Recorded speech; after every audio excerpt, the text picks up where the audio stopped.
Okay, it is time to get things started. Let's go ahead and do that. And get the stream started officially. Okay. This and then... See, how do we look like up here on camera? How do we look like? Okay, we look good. We look good. Hello, everyone. Pleasant Friday evening to all of you. Happy Pizza Friday as well. All right. All right. So, tonight, we beat the game already, so we're just going to have fun. And we're going to do this thing called an item duplication glitch. Yeah, I finally found out how to actually do it and be confident with it. Hello there, Gray. Hello, hello, hello. Good to see you here. Good to see you here. All right. And it's going to be all about pink tail finding. If we can just at least get one. It is very, very difficult, as you've seen. Last stream, we were stuck in that room that was shaped like the letter P. Oh gosh, we did a whole bunch of encounters there. And none of them were even pink puffs. So first and foremost, let's get the item duplication thing done. Okay, so the way that we're going to do this is, there's two things in particular that I want to do. I want to give Edge another Masamune. So we'll swap out Murasame for Masamune. Okay, so the way that we're going to do this now, based on the fact that we'll have another Masamune here. So we can only get one. Masamune is I guess the quote-unquote legendary item for Edge, right? So it's like his most powerful weapon here. And he can be able to equip two weapons, so might as well give him two of the Masamunes, right? All right, and then the other thing we'll do, this pertains to the name of the title, the stream title that I gave. And that is, we're going to be, well, I mean, I guess, I don't think anyone besides Cecil can equip an Excalibur. So we're going to switch Crystal Sword for Excalibur, and then what we'll do is instead of just a simple duplication, getting him to another Excalibur, we'll turn his one Excalibur into 255. So what we're going to do is what I guess is considered an underflow, or it's like a bite underflow. So it's some trickery that will be done here, and we'll see it here for sure. Okay, so the way to do these is that we have to do an encounter. We'll do like a couple encounters, like one just for the Masamune dupe, and then we'll do another session for the 255 Excalibur. So just to make things easier, I would love to make this an empty spot here. Just the top two, I want those to be empty here. So for now, we'll move sort and trash can all the way to the bottom. Okay, so we'll do that here. We're going to free up these two spots here. And this will be important for the Excalibur dupe. Not so with Masamune, but for Excalibur, which we'll get to. Okay. Now with this, let's get into a battle. Okay. All right, so first and foremost, we're going to go ahead and swap out Edge's Masamune with a blank space. That's important. Like so. Exit out, and then let's run away. Okay. Now we'll go up and equip Edge's Masamune again. What happened here? Why is there a 2 in front of Masamune? What the heck happened? Well, what happened is that that's the item dupe glitch. There you go. So we'll go ahead and put back the Masamune here, and then we'll do this again, and we'll see that, okay, it seems like the 2 is no longer to the right of Masamune. So what does that mean? We got an extra Masamune, and check this out, guys. So his attack power will go from 182 to 190. with a small drop in defense, but that's fine. That's fine. There you go. Edge has 2 Masamenes. What is this sorcery? What is this sorcery you're saying? Oh, you must be thinking of. Well, it's a glitch. It's there. It's fair game, right? And we're doing this after we beat the game legit. So we're just having fun here. That's why it's all about post-game fun and activities and so on and so forth. Okay, so this is one of 2 item duplication glitches I wanted to exhibit here. All right, so let's go ahead and move Murasame all the way to the bottom here or nearby so it's out of the way. All right, so now let's get Excalibur here in the picture. So we're going to do something even interesting here, more interesting. So we're going to equip Cecil with the Excalibur. Or Excalibur, excuse me, Excalibur. And just want to make sure that, yeah, so wherever was Excalibur, the crystal took the place of, okay. All right, and so here it is very important that we have these 2 spots open. All right, okay, and let's check out this 255 item glitch here. So it's a similar process here, but this time we have to cycle over to Cecil. Get to Cecil's turn here. Probably going to be last. There. Okay. Okay. So let's take the right empty spot, and then switch that with the item that we don't want to do a massive duplication of just yet. Okay. And then take the Excalibur and move it over to the right spot. Now you wonder what happened here. Why did the shield somehow moved from the right spot to the left spot? Well, that is actually a kind of, I didn't get a chance to look into what happens there, but there's gonna be some magic that'll happen. Okay, now we'll run away. Okay, so now you notice that there's a number 5 there at the upper right corner. Okay, so this didn't say 2 like it did before when we did this Masamune dupe with Edge. So this is different. This is now different here.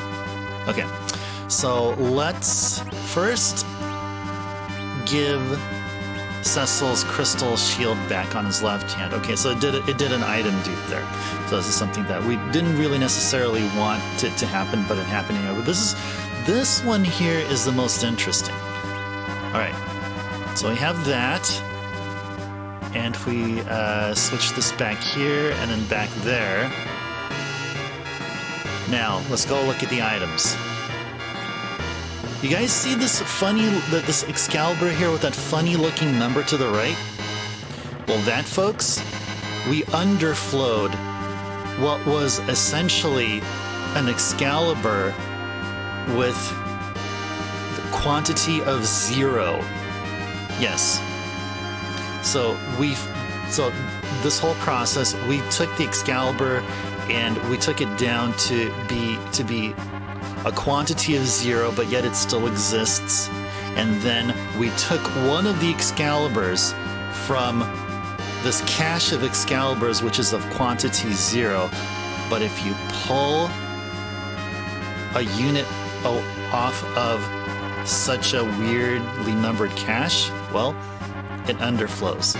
And yeah, it's a glitch. It's sort of like a logic, like an algorithm, like thing that happened here. But this is cool because we have so many Excaliburs, and that's the next best thing to the spoon item for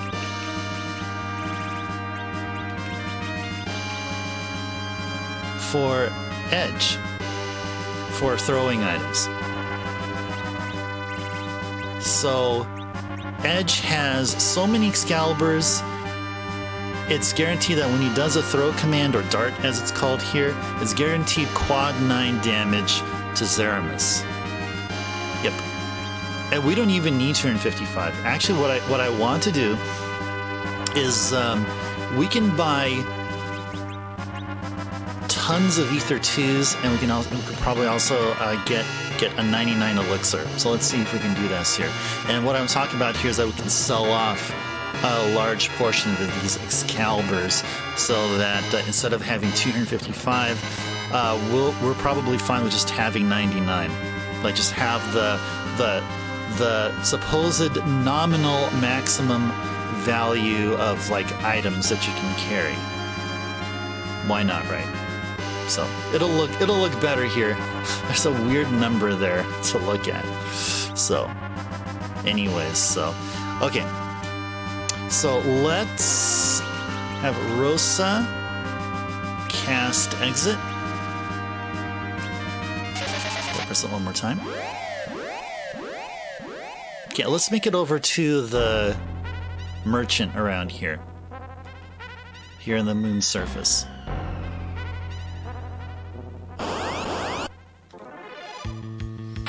Slime, tofu, and pudding.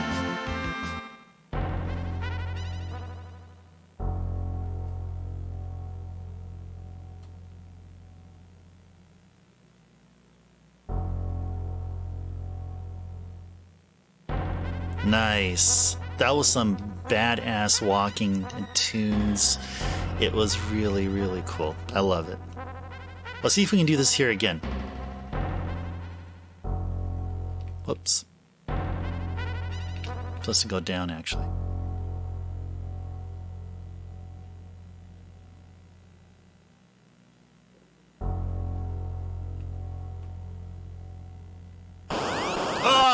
Oh, last spot. The last tile. Had to ruin it. You bombs. Okay. Alright. Oh, one thing before we head on over to the shop here. Go talk to the fat chocobo here, and let's deposit these elemental arrows that I think we're gonna like literally will never be using. None of the irons. Artemis maybe. Poison mute. Let's get rid of these here. Good. You can buy some more of these samurai arrows for sure. Anything else? Yeah, this can go. Full moon can go. And crystal will still keep, because of course we're gonna re-equip it back to Cecil. Darkness can go. Okay. Alright. Do we still have, yeah, okay, we still have that number. Okay. I was getting a bit concerned that if I didn't bother to check prior to, oh, we can actually put back the staff. I didn't bother to check if the number would like sort of reset. If there's any conditions where the number of Excaliburs would then reset, like after you do like a sort or something. So I'm not going to sort. I definitely am not going to sort. But we are going to put back this life staff here, or give it over to our fat chocobo here. I seem to always miss this. For some reason. Okay. And ninja can be probably throwable. Though, you know what? Yeah, whatever. And defense, yeah. Gungnir, whatever. We have Excaliburs, that's all that really matters here. And we'll just keep the spoon just for the heck of it. But we can put back the shuriken and ninja, sure. There. Okay. Alrighties. Some careful arrangement here. There we go. Okay. Alright. Do-do-do-do. A free stay at an inn inside the big whale. Well, it's not really an inn, but, you know. Rest quarters, I guess, is more appropriate to call this section here. Okay, now let's go visit the Naming Way Cave. Or one of the naming ways, actually, it's this way. One of the naming ways will be the merchant.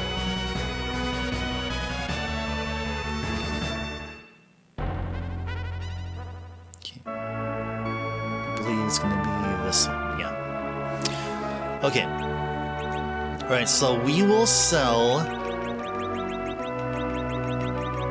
78 of the Excaliburs. Actually, you know what? Before we sell, let's see if we can afford some stuff here. What can we buy with all this? Can we buy a bunch of elixirs here? Is that even possible? Okay. No, we can't. Okay. Because we don't have enough here. Let's see. Let's see. We have 1 million, and that's 4.950 million. And elixirs are 9.9 million. Okay. Alright. Alrighties. Actually, yeah, let's... Oh, no, not sell yet. Okay, let's buy all the Ether 2s we can buy. There, alright. Now we'll go back to sell, and let's go ahead and move this down to 78. Yeah, 78 Excaliburs will net us 3.12 million GP. And then we'll do this one more time. 3.12 million GP. There. Alright, now we have 99 Excaliburs. Okay, now we can do some elixir shopping with this. Okay. We can do 62 elixirs. Let's get 62 elixirs. Cool stuff. All right. All right, now let's see. So let's do a sort. I think I have the sort all the way here at the bottom here. There we go. Okay, so let's move the Excalibur. Maybe put it down here. Artemis will be here. Murasame. Okay. And other ones here. Okay, so we got a bunch of Ether 2s. Got nothing to worry about as far as for Ether 2s. And let's move up. Have a blank spot available up here, just so I can move the sort and trash cans. It'll be much more convenient to have these two up here, all the way at the top. Oh yeah, we gotta junk this Cure 1. Like, what? I want none of that Cure 1 stuff here. I want none of that stuff. Okay, got lots of Cure 2s. We got lots of elixirs here. Plenty of Ether 2s. We're set for some long-term grinding over at that Pink Puff area. Yeah. We definitely are. Definitely are. Yep. Definitely are. Okay. Alright, let's go. Alrighties. Okay.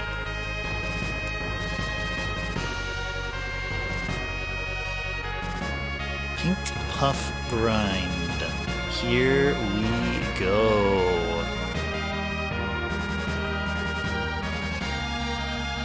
Alright, guys. Let's do a save here. And then do another save. Okay. Let's go.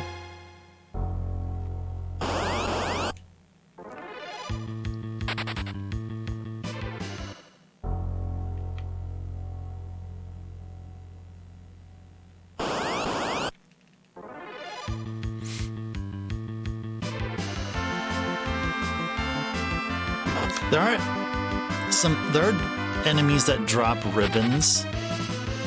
Warlocks do.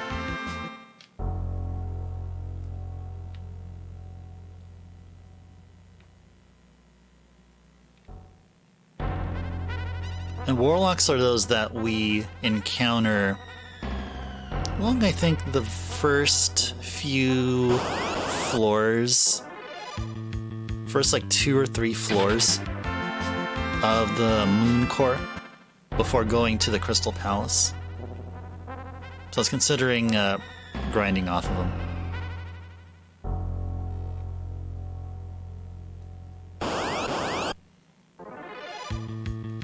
Just to get a few more ribbons.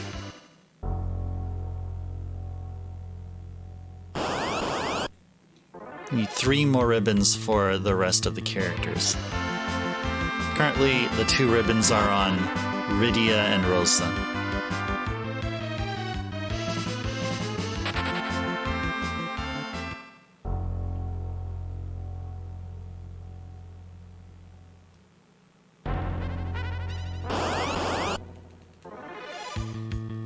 Let's just fight these alien hair dryers. Sure, whatever. We'll fight them.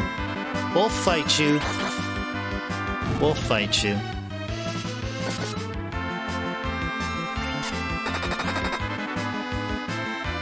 Da da da da da da.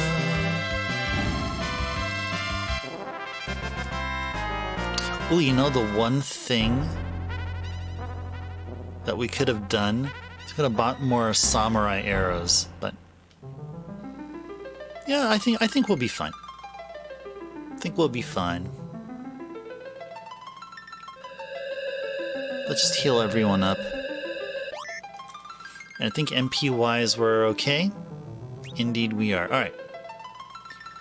Let's go to the Moon's Core. And get some pink tail. But can we do it tonight? Okay.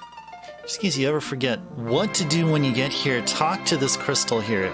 They'll tell you. Yeah, there you go. Go towards the core. Shall guide you.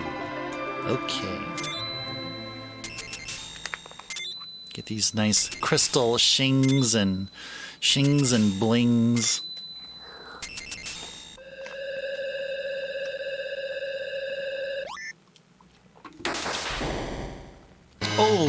Oh, guys. Those of you here in the Northwest like I am, oh, it's been cold. Yesterday I went over to, went in the evening to grab some things, and my goodness, it started getting really cold. There were wind chills of in the low, the single digit temperatures. It was like the wind chill was reported to be 3 degrees Fahrenheit. 3 degrees Fahrenheit. That's a lot more of a lower number in Celsius. It's like a negative number. My goodness. I was out there I was just casually walking from the store to my car, and man, just 15 seconds of my hands being exposed to the chill, and my goodness, my hands started feeling uncomfortable. And that was yesterday though. Today, it was all ice. Of course, me being ice turbo, I mean ice should be no problem. Ice is just it's my MO, man. I mean, you know, it's just a way of life here. But but still, but really, I mean, joking aside and stuff, like, this is the first time I've seen, like, it's like a sheet of ice covering the streets, covering the sidewalks, although the areas where there's no salt added or anything there to sort of prevent or to further lower the freezing temperature, so the ice doesn't form there. But yeah, it was quite an experience. My first time ever, my whole life, walking on, driving on these sheets of ice.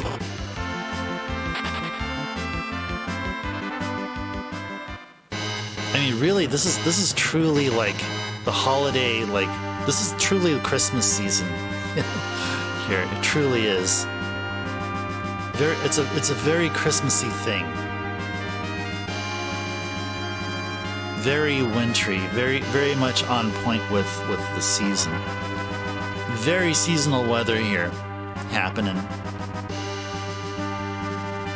It's a pain to drive through it, though. And I'm glad I have a day off from work because I'm glad I didn't need to drive through any of this there. Were we holding L and R? Didn't look like we were at the beginning of the battle, but okay, here we are.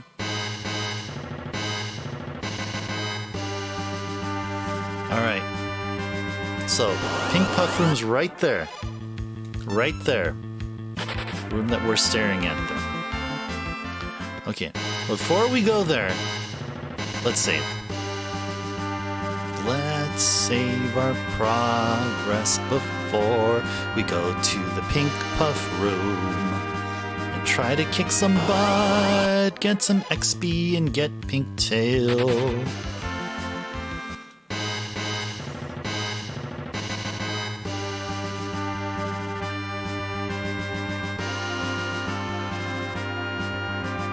Ba ba ba da da da da.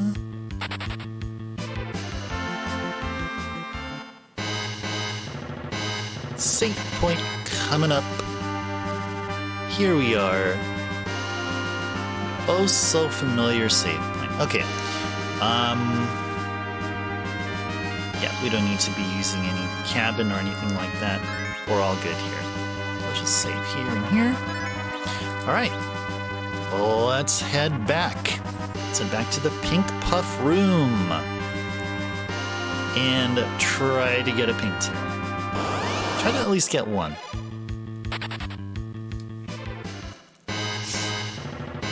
Let's hope that RNG is in our favor tonight.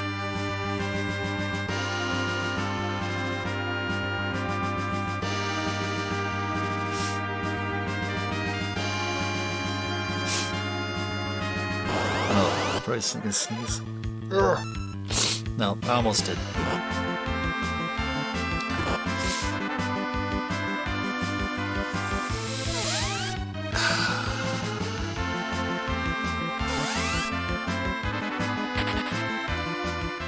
Are these enemies here that we're running away from? And the ones that we were fighting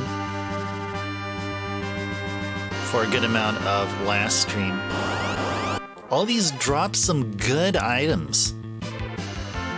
They're very rare drops. Most rarest of all rare drops that they can drop are some pretty powerful equipment.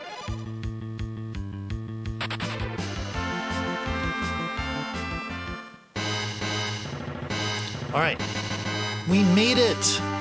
Made it to the Pink Puff Room. Let's go, Pink Puffs. Show yourselves right here and give us a pink tail when we kick your butts. Although I think Flans really don't have any butts, but that's okay, you get what I mean? Let's go, Pink Puffs, where the heck are you all? Let's fight these guys here. Look at that. Some nice damage. Some good damage there. We did like, what, 39? This is 42. It's probably like 47. This is like, what, 80? Almost there. Just a little bit more damage, and then King Ryu's gone. Yay. Alright. Da-da. Oh, another thing. And this is something that I should have brought up right at the beginning. As in, right when we started our FF4 streaming this month. Something that I knew, and if I realized this and remembered it before starting our gameplay, then our leveling method would be different. Is that in this game, if your characters level up, it's not guaranteed that you'll get a stat increase. And sometimes you get a stat decrease. Yeah. This game right here.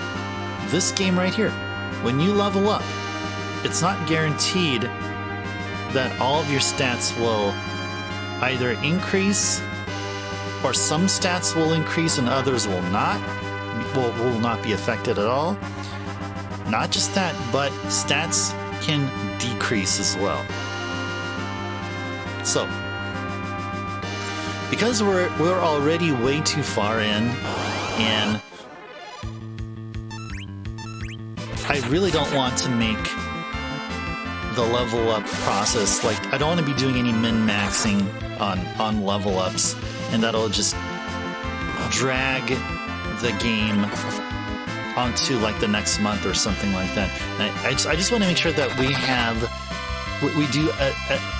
as much of an entertainment value, as much fun as we can for the next, how many more streams we have? Another 3 more streams. Yeah, 3 more FF4 streams next week, and those are going to be just dedicated to just hanging out here.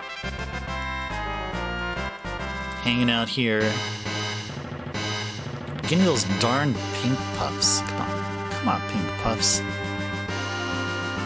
Maybe on a next FF4 playthrough, we'll also include min-maxing on levels.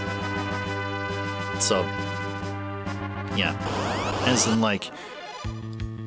we will save right before a character levels up, and then we'll check their stats. If their stats decrease after a level up, or if their stats just remain the same, no change at all, then that'll be a reset, and we'll just keep fighting over and over and over again until we get stat boosting level ups.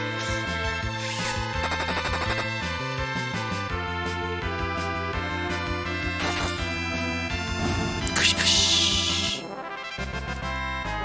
Ba-ba-da. So we get more kush kush tonight.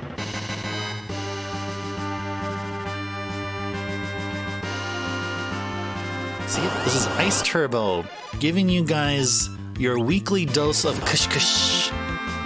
Only get your kush kush here. Well, not necessarily, but this channel is your one-stop for kush kush. Special for the month of December of this year. Way to end 2022 with Kush Kush.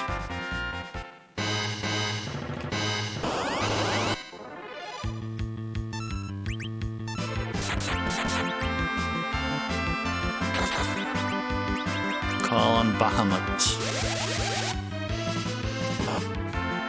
Oh wow, Edge's HP is dwindling.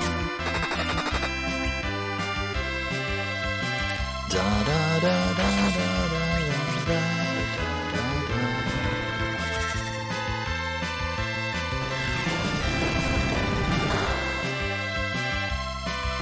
Oh, cool. Cecil gained a level. So yeah. So we see HP going up, but like strength, agility, vitality, wisdom, and willpower, it'll either be an increase, stay the same, or it'll be a decrease. Indeed. When? Welcome in. Welcome in. Yeah, we're talking about min-maxing and how in this game, when you level up, it's not a guaranteed stat increase. It could be even a decrease as well. Something that I should have talked about and should have remembered prior to our at the beginning of December. But yeah, we won't worry about that here. Post-game shenanigans will be all about getting pink tails and hanging out here and enjoying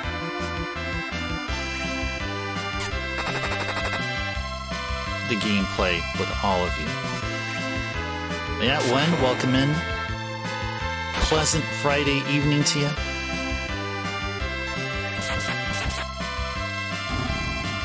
Hope things are going well. No pink puffs just yet, but they're out. They're there, and they'll appear here in this room.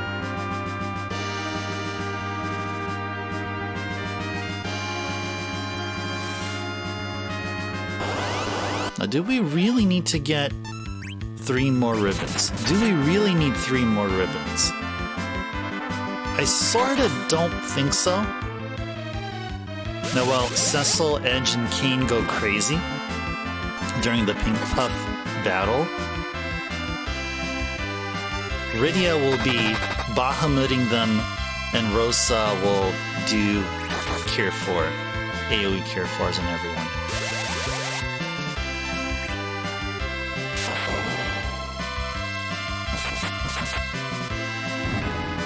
Cool, cool.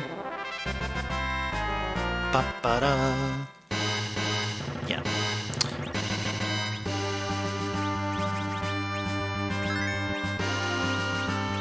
And do we need another cure for? No, we don't. Okay. Let's keep at it.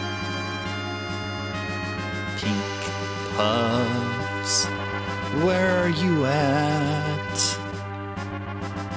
Pink tail is what we want from you. Let's go.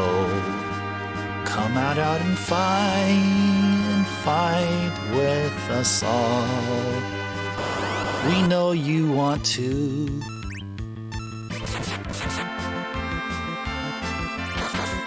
Yep. Feels good having 99 Excaliburs. And probably just as much. Edge now has another Masamune.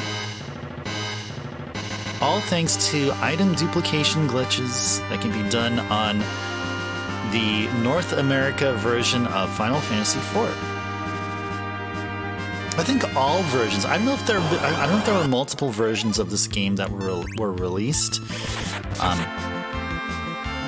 FF6 had a 1.0 and 1.1 version release, and so in 1.0 there's things you can do that you can't do on 1.1, such as Realms sketch glitch.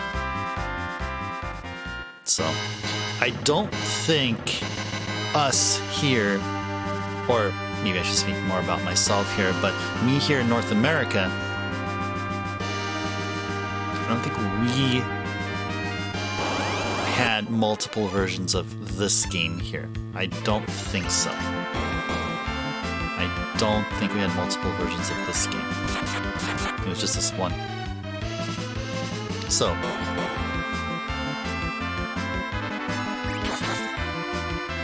on any cart, any legit North America released cart of this game, you can be able to do item duplication glitches or item dupes. You can't literally dupe like any item, so calling it an item dupe is a bit of a misnomer. It's just anything that you can be able to equip on left and or right hand of your characters, which really are weapon and armor category items.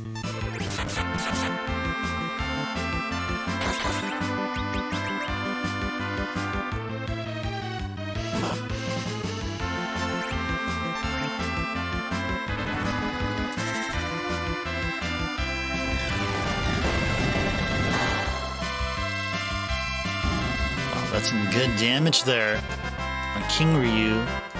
9,300 from Bahamut. Wow. That's the largest damage value I've seen on a King Ryu from a Bahamut summon. That is pretty darn good. That is indeed pretty darn good. You know what else is pretty darn good? Pure Leaf Iced Tea. I have the raspberry flavor here, so it has a bit more of a sugary kick to it. It still tastes good, though.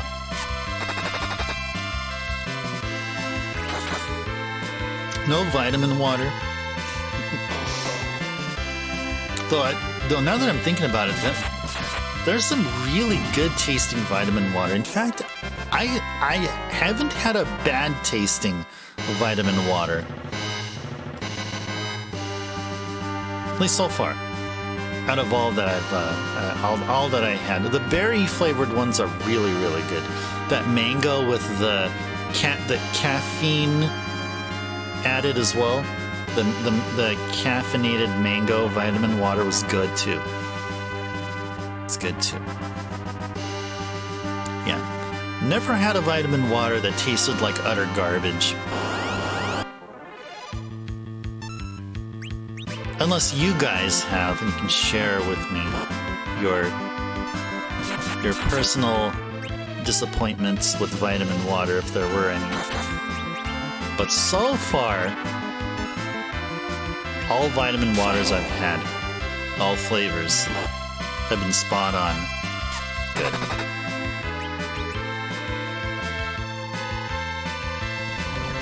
King Ryu with the quantum entanglement. Don't be quantum entangling my party members. Don't be doing that.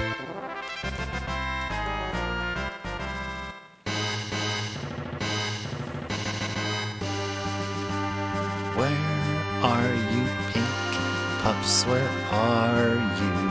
Where are you? Where the heck are you? Where the heck are you?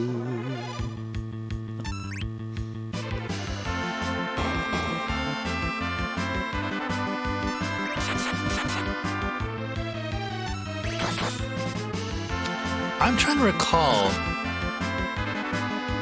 from my previous playthrough of this game how long it took before I encountered my first pink pup encounter here.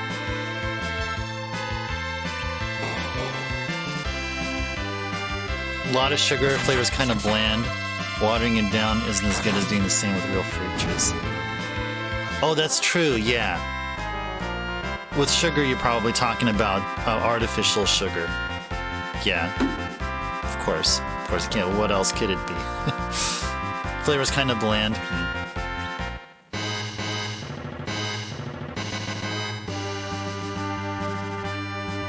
Yeah.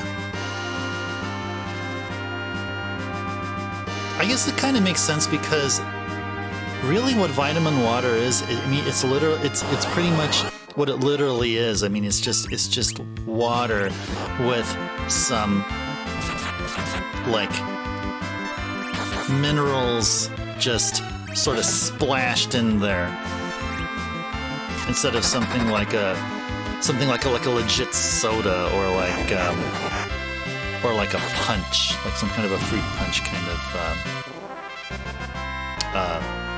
potency. Oh, it has fructose? Oh, got you. Oh, really? Okay. Okay, fructose is like the legit thing. And it's a lot. Oh, wow. Okay.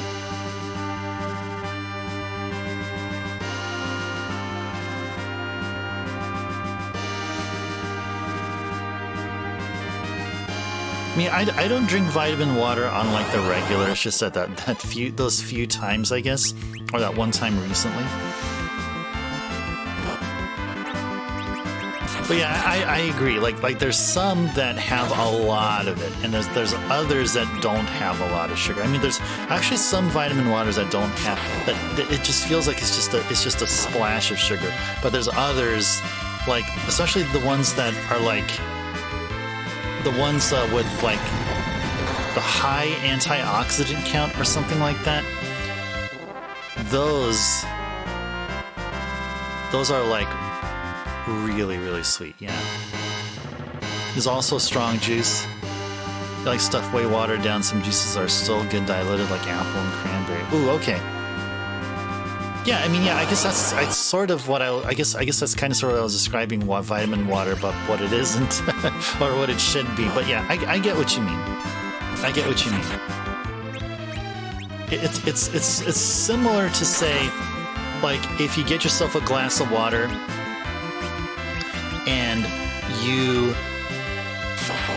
throw in a slice of lemon, right? Without like mixing it in or doing anything like that. You just put in a lemon slice in there, and you have this, mild, like lemony flavor that I'm assuming it's used for like if you need to drink water from tap or something. Sometimes tap can be a bit hard. When you throw lemon in it, it sort of neutralizes it a bit, but then at the same time you get a bit of this lemony, like note, very mild kind of note. Vitamin water isn't good diluted. It's your only complaint with it.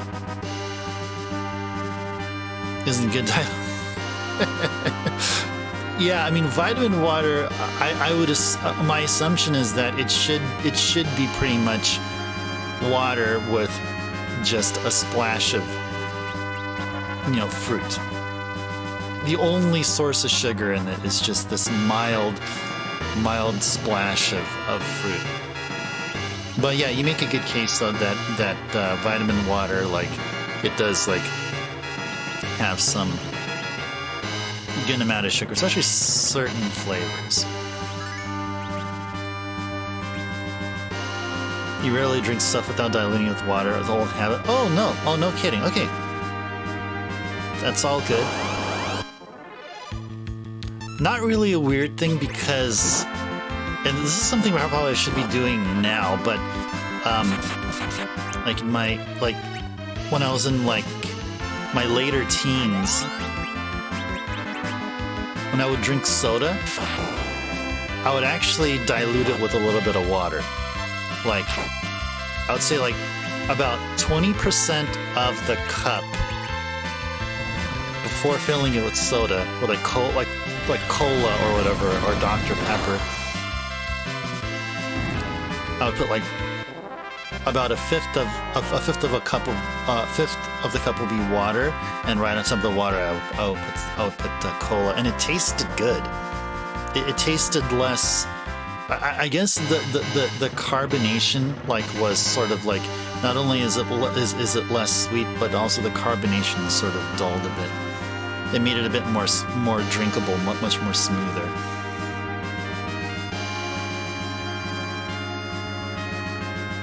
Low in sugar, high in flavor.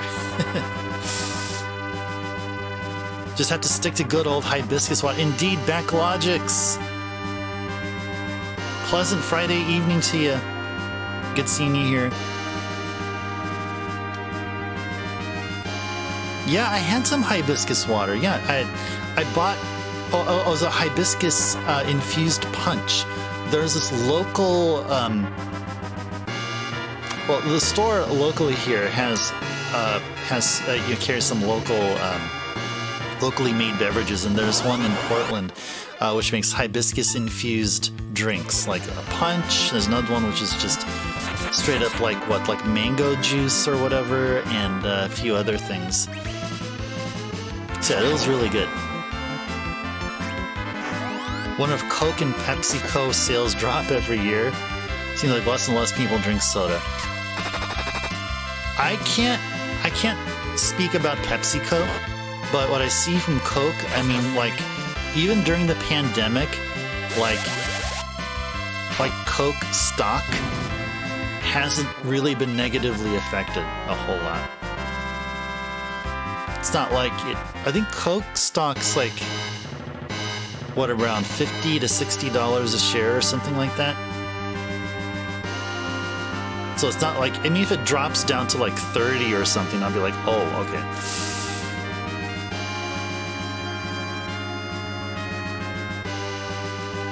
Whoa, you made your first legit hibiscus water. Dude. You love the tartness. I need some stevia just because you're cutting out a ton of sugar. Well, I think hibiscus does have some intrinsic sweetness about it, though it's probably not enough. Kind of a tree hugger. Love to see the popularity of single-use plastics decline. I want to see just plastics in general be reduced. I think plastics is unhealthy, especially if it's to be used as containers to drink from. That's where my main argument against plastics would be. Shame to say that you're buying a ton of soda, even more so since the pandemic, but this week haven't even had a couple. Good. That's good. Good thing. It does taste sweet. Come up drinking a ton of soda is going to be a bit of a transition. Oh gosh. Yeah, it is going to be a bit of a transition. Yeah, one way to help is just drink, just like minimize the amount of sugars. Like just have some here and there. Like have like a fruit juice here and there, and just be that your source of sugar. And in between there, drink like tea, coffee, and water. Of course, without any sweetness in it or whatsoever. And then I think your taste receptors, quote unquote, will be more receptive to what hibiscus gives you in terms of its sugar content. At least that's what I would do for myself if I was giving myself advice.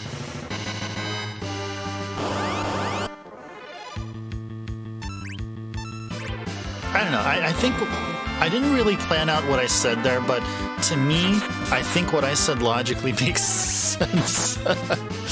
Okay. So I think what I said did make sense, yeah. It makes sense. Okay, cool. Cool. Awesome. Cool. Awesome. You're with me. All right. Let's do it. You know, we need some pink puffs here. There have been no pink puffs, guys. We need more pink puffs. You know, we're talking about stevia or these other like sugar substitutes. I haven't been a fan of them ever since Sweet and Low back in like the 90s.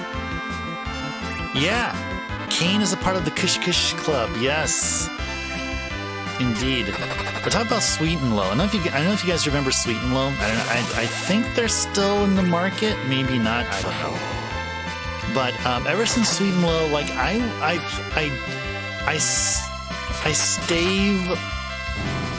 stave off of artificial sugars. I mean, the only exception is, of course, like if it's already within the drink, like Coke Zero, Diet Dr. Pepper, and others like that, other zero drinks.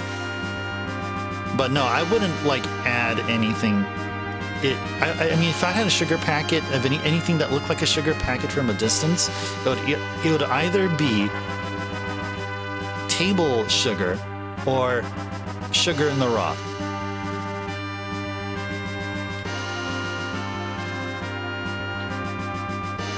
You remember Sweet and Low Backlogics? You have to have it in moderation. Think allulose is the best of the artificial sweeteners. Okay. I think Sweet and Low had something else. I mean, it had this distinct taste out. I'm like, ugh, like what is this?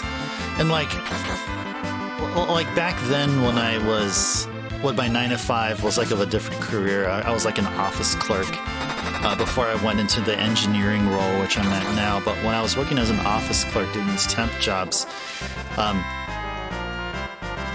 and like if I was filling up getting some coffee, I would be looking for sugar, and if they didn't have any sugar packets, but it said had other packets in it, then I'll just use whatever they had there. And if it was like Sweet and Low, I'm like, oh gosh, I have to put Sweet and Low.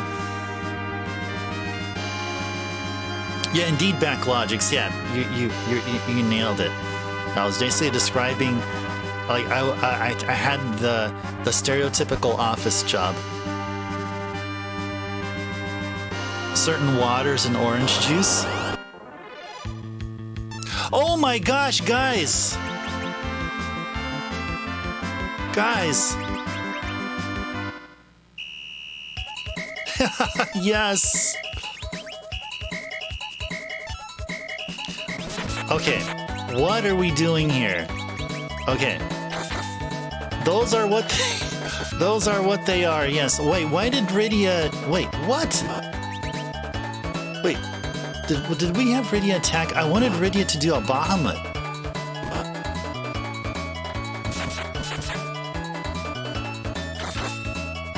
Kush kush. Kush kush.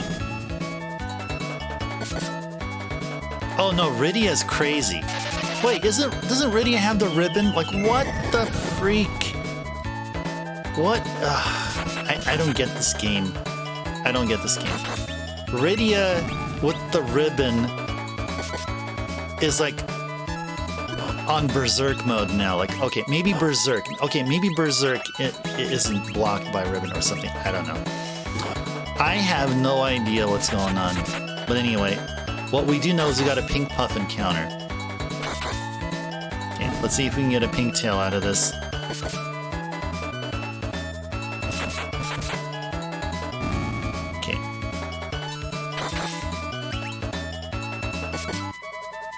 I mean, she's not even getting a prompt. The thing is, she has the ribbon on. Like, I don't get that. She has ribbon. She has ribbon. Okay. Okay, pink tail time. Okay, guys. It's a 1 in 64 chance that we'll get this as a drop.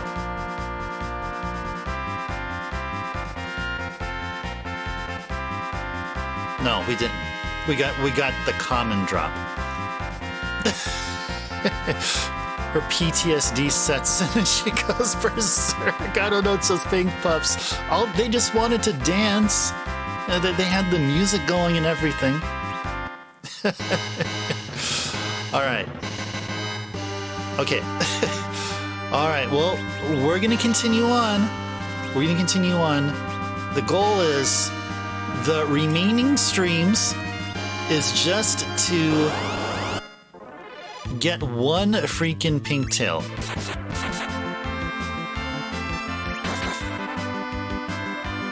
Twice as good odds as a gutsy bat. Oh, and your other one is most 5-star sugar-free recipes include a combo of stevia and allulose. Okay, is allulose a name of a sugar product, or is allulose? I'm assuming is just a chemical though, but.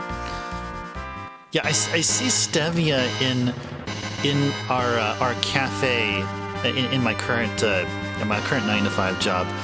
We have this cafe with it's basically a cafe and a break room, kind of all in one, and we do see stevia there.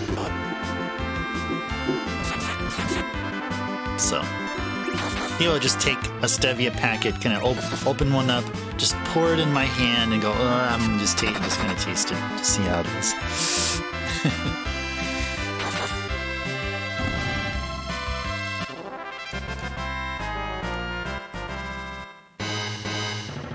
Let's see.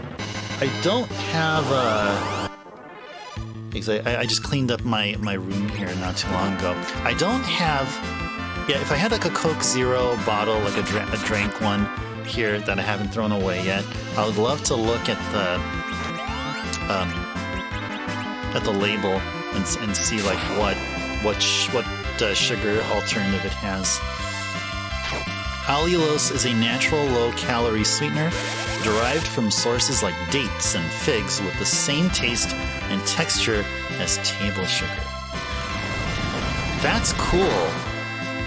That actually sounds like something I'd be interested in. Never been a fan, to be honest, but you're afraid of allowing yourself real sugar. Well, if you have a substitute it's worthwhile to try. It's not like, you know, it's either, you know, real sugar or bust, though. I mean, if you must have real sugar, then just have it in moderation, or try to.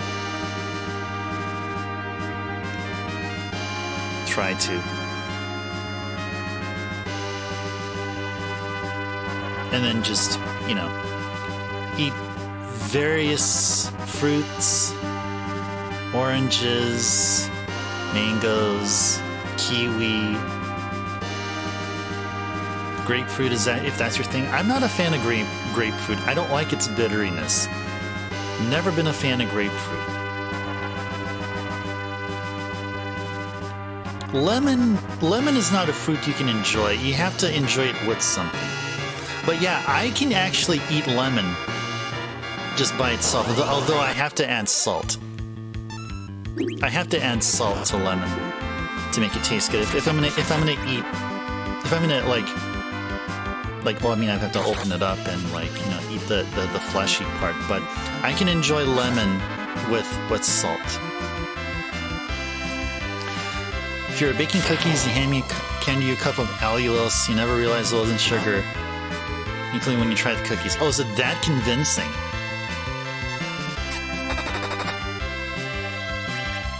Impressive. That is impressive. Lemon tastes great in freshly distilled water. Freshly distilled water, yeah, okay. Okay. I think lemon will taste great in any kind of water, especially if you have, like, especially if you have tap water, if you want to neutralize a bit of the hard taste from tap water. So yeah, lemon is just universally good. Need to really up the game on your water. You're gonna try some mineral water with lemonade and hibiscus. Ooh, yeah, that would be good. If you say mineral water as in seltzer water, yes. I used to do this very often. That is, make myself some lemon soda. I would buy some seltzer water from the nearest store, and also cut open like a fresh lemon. Use half of the lemon, squeeze the lemon juice from it, and then add it to a glass of soda water, and have some fresh lemon soda. Ooh, lemon on some fish sounds just, yeah, like salmon. Yep. Ooh, that sounds good right now. Oh yeah, I gotta eat more salmon. Now that you guys are talking about it, I gotta eat more salmon. I gotta get more of the omega-3s. A lot of restaurants do lemonade with mineral water, and it's so good. Yo, good. Oh my gosh. Do you see that more so where you're at right now, Backlogics? You're saying that you're in Mexico. Do you see that more there than you did up here in the States? The only problem with fish is that you eat so much of it because it's so light. Oh god, okay. Alright, yeah. That's true. It's not as filling as, say, chicken.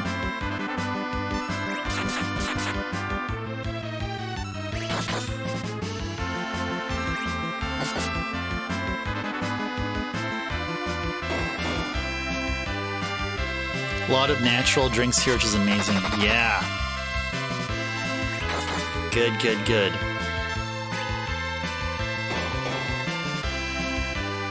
I have a good voice for broadcast. Hold up well as much as I stream. Oh, thank you. Thanks, one. That's an awesome compliment. It's pretty much tradition for vocal performers of all types to have lemon water. Yeah, that's the thing. Like, why don't I have lemon water here right now? Probably because I'm just so anxious about my move that I'll just wait until I move and then I'll like start utilizing my kitchen the way it has to be. And I'm sort of thinking about how to organize my stream setup here.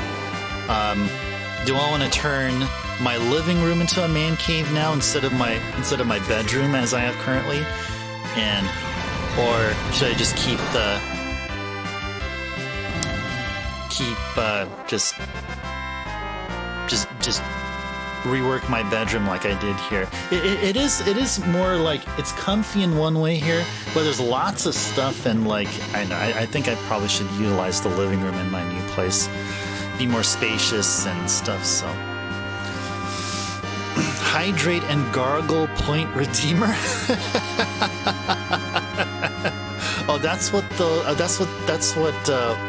voice performers do now, do they? They hydrate and gargle. You guys don't want to hear gargling. I mean, no. I think if I'll have a beverage just for my voice, I'll need to make sure that it's lukewarm. It can't be cold. It can't be hot. That's one thing. I've studied, or not studied, but read an interview with one of my favorite improv comedians. So from Whose Line Is It Anyway? And they were talking about how they prepare and stuff like that. I believe it's from them, or maybe a singer. Maybe it was a singer. So when they sing, especially those that sing like death metal music, like something like where you have to sing like this or something like that. They make sure they drink lukewarm water. It does something here. I don't know. Gargling's the new ASMR. You guys hear me like gulp down beverages here. I mean, at least you get something like along the same family as gargling there. Oh, you can see that? Yeah. And yeah, Whose Line. I was really into Whose Line, like when I first moved in here, or actually prior to when I first moved in. I was binge watching these Whose Line episodes that were up on some Twitch channel. I'll probably need to find out what that Twitch channel is. I should do a quick search here for you guys. Let's see if I can. Oh, it's called VCR Tube. Yeah, if you guys are, I mean, you know, I guess you can go there now or open another tab or something. But yeah, there's a. Oh, I should be fighting here.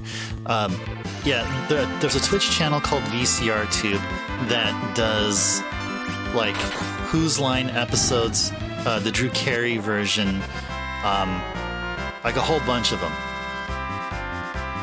Used to do a shot of apple cider vinegar. I'm surprised how good it was for the throat as well. Oh, that sounds good. Apple cider vinegar. Yeah, vinegar has a bit of a basic kind of like it's. I think its pH level. It's like more on the base side, so it sort of soothes it, coats it. Yeah, it's good for a sore throat. That's something I should have had earlier this week because my throat was gone. The taste and smell is atrocious, but if you get used to it, the benefits are amazing. Oh my gosh, yeah.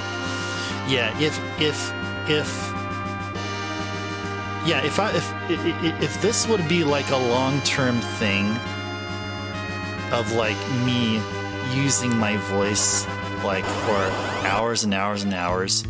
Oh my god, what? Wait! You see this?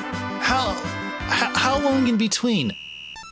What was this, like, what, 10, 15 minutes? And we got another one. What in the heck?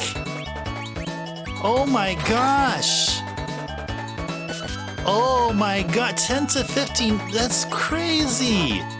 Dude, this is so crazy. All right, let's party. Let's dance. Oh my gosh. Kush kush. Yeah, Rydia is in PTSD mode now. Oh, but Cecil needs to be healed. Yeah, so let's have him cast Cure 2 on himself. Oh, they hit like trucks. Ouch. Ouch. Ouch. They hit like trucks. Yeah, he does. He does. It's impressive. I mean, you wouldn't think that it... I mean, like, if you'd use a lance and strike it like move it like a sword, it would do the same sound as the sword. Oh no. Oh, they changed up music. That's right, they do that, don't they?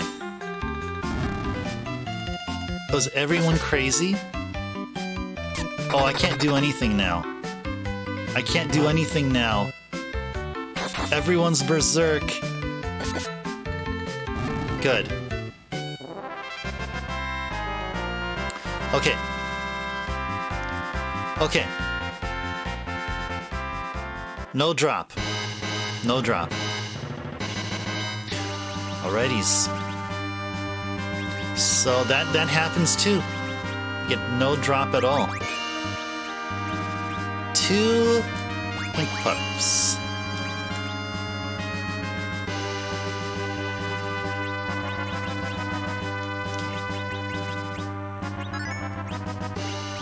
Anyone else needs some healing? Yeah, Rosa and Kane do. Yeah, okay, good.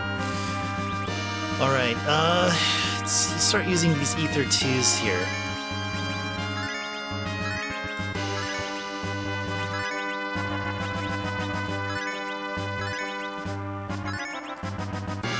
And is that it? Yes! Alright, let's keep going. Gout flare-ups. Start doing them again. Oh yeah, I get gout as well. The most common cause for me is pizza.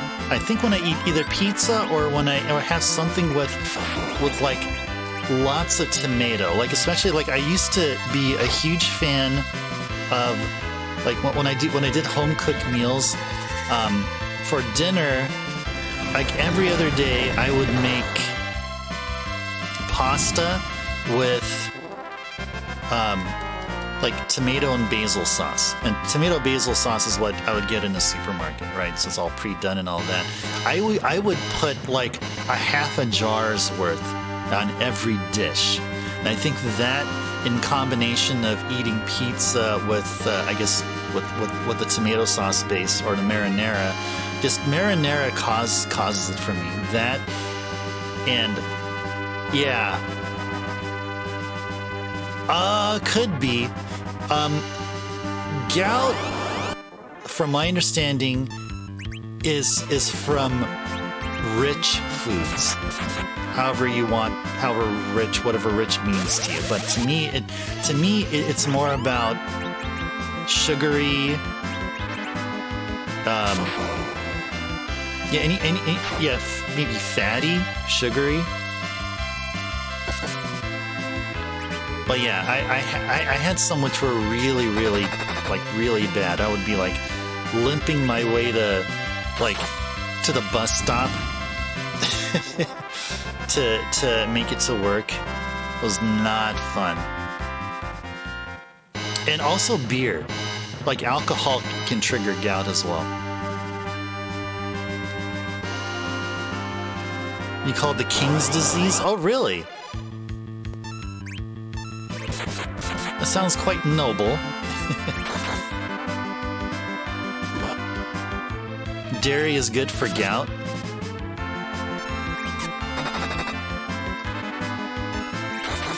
If I ever had gout, then I would make sure to pick up tart cherry tablets.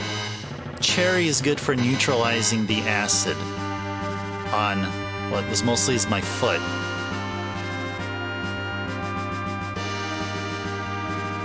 So I would down a couple of tart cherry pills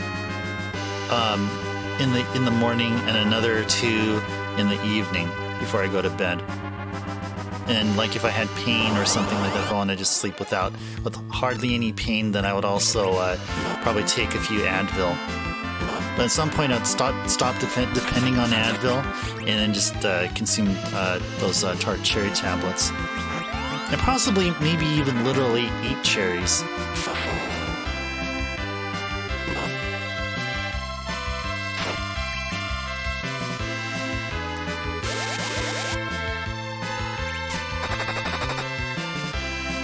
So there you go, guys. For gout, eat cherries. Or buy some tart cherry tablets at your local pharmacy / health foods retailer.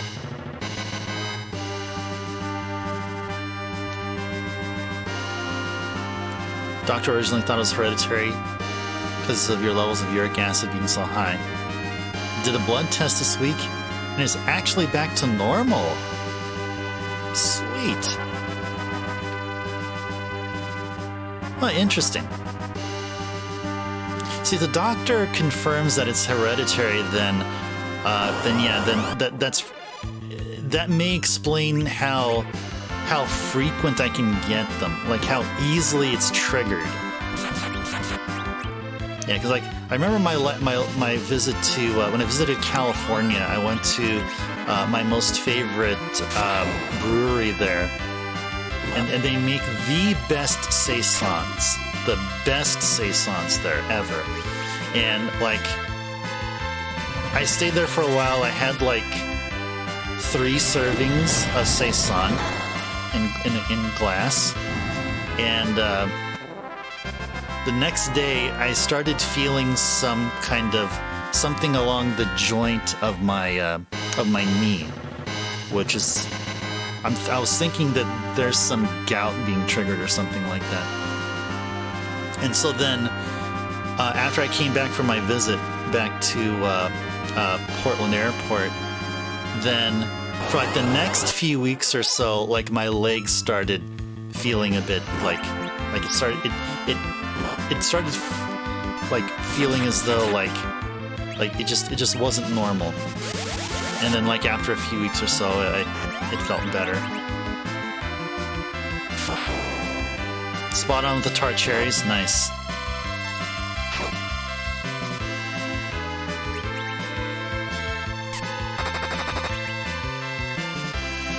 Gout is related to all types of arthritis. Number 1 prevention of all types by far is an abundance of potassium. Oh gosh, that's in so that means what? Eat bananas on the regular? Eat a whole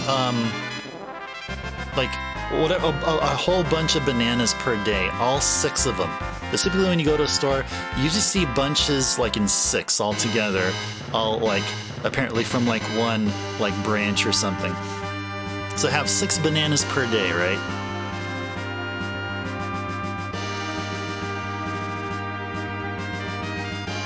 Yeah, so arthritis one, they talk about hereditary, so yeah, in my family, arthritis is a thing. So I am doomed with arthritis. I've had that pretty much all my life, actually. I'm just realizing it way later on in life. Or how big kidney health plays into it, because the uric acid gets passed through kidney, if not, gets crystallized into weak joints and cartilage. Yeah, I mean, that could be a thing. Yeah, I don't know. I have no idea. No idea. Yeah, bananas, you know, we were talking about when I get to my new place how to save on money, and out of all the like kitchen utensils, I can get a blender so I could make smoothies or juices. So yeah, let's go ahead and do banana smoothies with banana in them. Like it'll be like one day it'll be banana and blueberries, and then it'll be banana and strawberries, and then next will be banana and kiwi and orange and lemon. But the common thing is that every smoothie is going to have banana in it. The little fact, in 1 cup, raisin has 1.3 grams of potassium, or about 59% of daily values for women and 40% for men. 1 banana has 1/3 of a gram. Wow, raisins. Yeah, forget about bananas. It's all about the raisins. Avocados, one of those gives you 0.7 grams. Wow. That definitely, avocado is better in potassium, amount of potassium per said amount. Or per weight, I guess, compared to bananas, I guess. California raisins. Oh my gosh, you talk about California. Can't wait to go back there again. I didn't mean to make it like a every 3 to 4 month visit there. So while I'm there, I'll get actual official California raisins, or maybe they'll make it up here to Portland. I mean, California's not too far of a drive for a raisin-packed truck or something. All the potassium supplements are like 5 milligrams, so it's completely pointless. No way to get over it. Yeah. See, except for gout treatment, I am not a fan at all of supplements.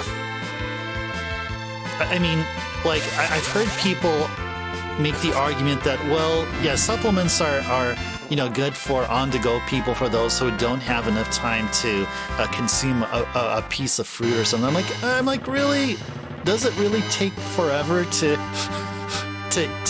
like get a banana, peel it, and then consume it? It's like, I mean, really?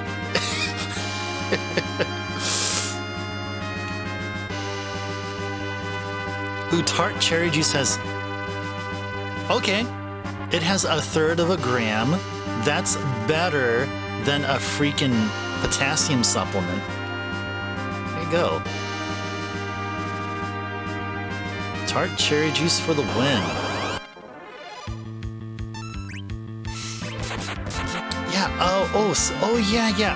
I bought a few earlier today. I bought a few of those expensive pre-made smoothies. These from like either Naked or Odwalla, any of those brands. I just had a mango one, like about an hour or two before stream. So yeah, I have some vitamin C coursing through the ice turbo here. And I have another one that I bought 2, and I'll have another one tonight. It's I guess they could call it Berry Blast or Berry something. So I'm gonna get a good amount of antioxidants and vitamin B tonight. Convenience sells. I always think that's how they market it. This probably isn't as good for you, this compared to just planning. But yeah. The convenience factor is like, yeah, I can't really think of any other reason for using supplements in that way. Let's see. All right, Cecil crossed the 5K HP barrier. Way to go. I think we need one more AoE Cure 4. There we go. One of a tart cherry banana smoothie would be good. Yes, I think it would be. Oh yeah, I think it would be. you have the tartness from cherry, and then the more, as I'll call it, more earthy, like fundamental flavor. That sounded weird. Fundamental flavor. You have the earthiness of the banana. They'll go together really well. I think they'll go really, really well. In fact, I would think that it would taste a lot more like a sherbet you'd order from Baskin Robbins or like Cold Stone. It'll taste like an ice cream. And convenience is so expensive. See, I would get if potassium supplements would be more than 5 milligrams per tablet.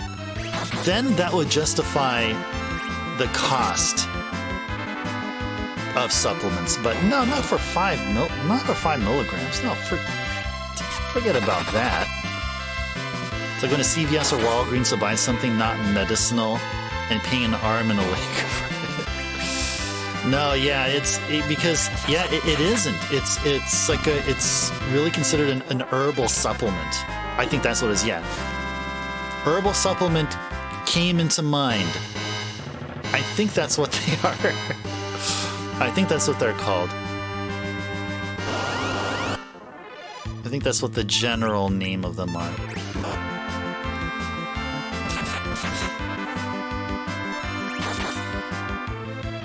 So yeah, I have a small container of tart cherry somewhere in the kitchen. So if ever I need to take some, then it would be there. But I don't think I'll be getting gout anytime. Well, then I don't feel an onset as we speak now, and I don't think I'll have gout for the next few weeks or so. So, yeah. Well, this is a thing that I've done pretty much almost every New Year. So I'll celebrate by having some alcoholic beverage. So I'll have like a beer or like wine or something like that, and I would consume like maybe a few cans or whatever of beer. So yeah, I don't know if I feel like doing that come the 31st, but if that does happen, then I'll be monitoring, be very sensitive to my body. It says, okay, if you had enough, you had enough. If you have more, you'll get gout. Don't do it. Don't do it. Don't do it. Don't do it. That's what I'm expecting my body to tell me. The single exception, think of as liposomes. Things like liposomal probiotics really do work in quickly noticeable ways. Liposomal vitamin C levels test similar to intravenous. Liposomes. Do I know what liposomes are? Can you explain what liposomes are? I don't know. I don't know what they are.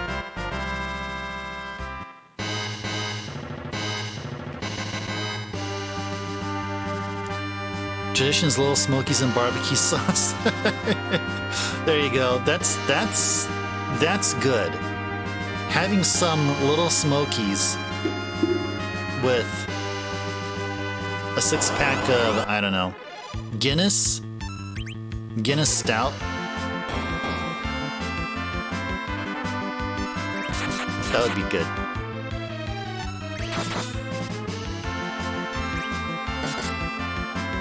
Can't say where it started. Little Smokies and open pit barbecue sauce. Oh my gosh. You must have been in a party or something. You must have been over your friend's or relative's house or something. And you're inspired. Or maybe you were in a restaurant or something like that. Just my guess. I don't know. They're an encapsulation of lipids that aren't digested by the stomach so that their contents remain intact, entering the intestines. Oh, interesting. Oh, that's interesting. That makes me think of like a oh, I gotta be careful. What is the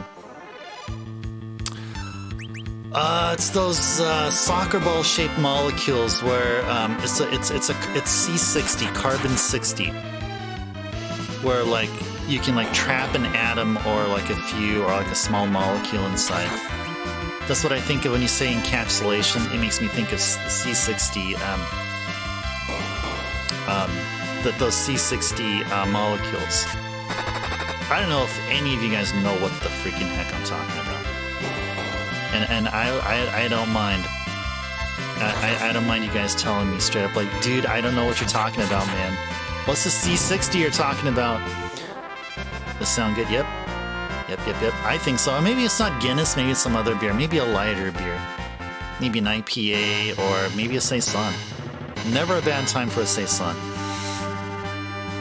Except when you feel like getting an onset of gout, of course. So medical journals these days are often like, supplements for this don't really work, except liposomal. I see, because maybe liposomal is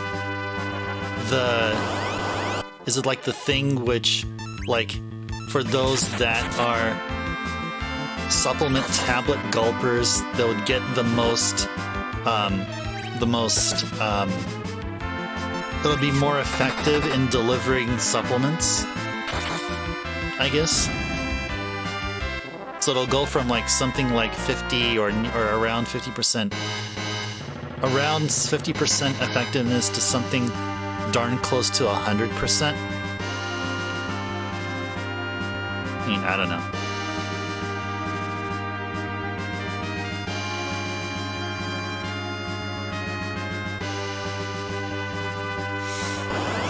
Well, I mean, if I ever get gout, I'd like to try liposomal injection or liposomal encapsulated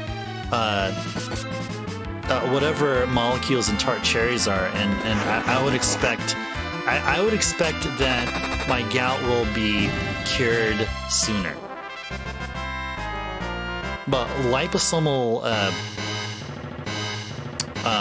supplements sound really expensive. Sounds like I have to visit a health clinic and they'll charge me an arm and a leg. I just gotta make sure that I show them that I have medical coverage from my job.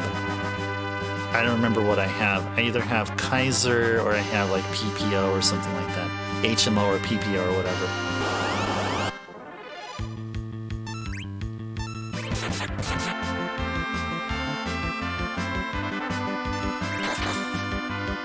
Yeah, so then from your description there, Wen, so then these liposomes don't get ingested, but then once they get to the intestines, then that's when they like the encapsulation, like the bubble that they travel in, bursts, and then the stuff goes into the intestines. Hey there, Blood Warrior. Welcome in. Good to see you here. Pleasant evening to you. It is late. Well, it is Friday evening here. So pleasant Friday evening to you. Or / early Saturday. Most medicine in the U.S. is expensive. Most insurances do everything in their power to not pay. That's what I've been hearing.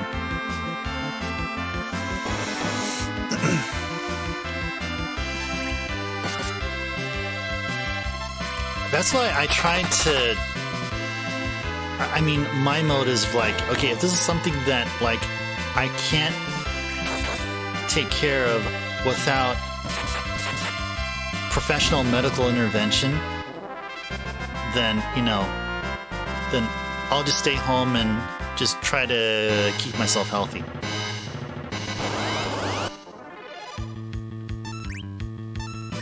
And plus, I ran into some situations where medicine. I mean, prior to like the whole like Pfizer and all this stuff, all these booster shots and all that stuff becoming now not free.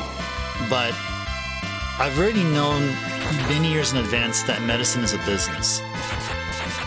They're really out to get money. I mean, it seems like, yeah, I mean, the holistic approach is there, and it's not like all of a sudden they're just, you know, money hungry businesses that don't care about like the medicine part of medicine.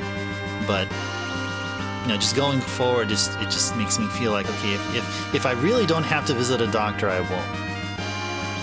But you know what we really got to do? Rosa's out of arrows. Let's give her some samurai arrows. There we go. How are we doing with health here? With HP. Okay, we're doing good. Man, 2 pink puffs. 2 pink puff encounters within like about 15 minutes of each other. Tonight. It happened tonight, guys. Like, no pink puff encounters at all last stream. And now we had 2. Out of the 2, we got one encounter, which in the end dropped the ninja shurikens. And the other encounter, there was no drop at all.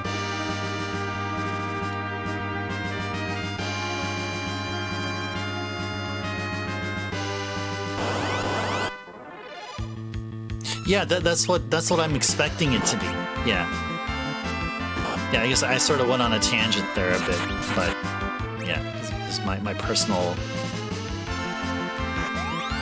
experiences, or family-related experiences. That's it, not me, but family-related.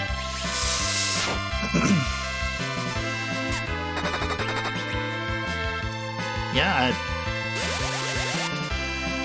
every time I get a paycheck, part of that paycheck is deducted for the annual coverage that my company gives all of its employees, including me, because I'm an employee of the company. Oh, look at that. I'm getting 9k damage now. Also, the turmeric tart cherry gummies on Amazon for gout are highly rated. Evidently, it's a good sub. You don't have the actual juice. Ooh, I'm curious if those gummies are actually better than the supplements.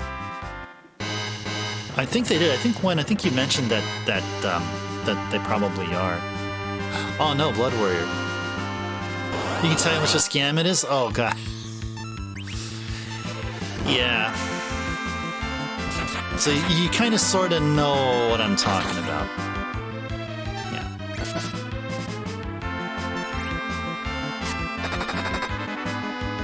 Yeah, I had a family member who was, I guess, to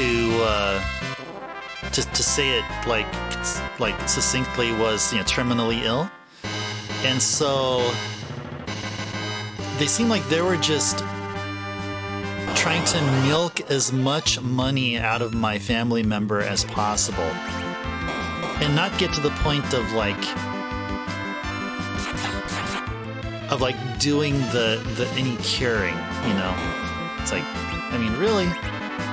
But anyway, that's in the past. I don't want to talk about, you know, bad stuff, and I don't want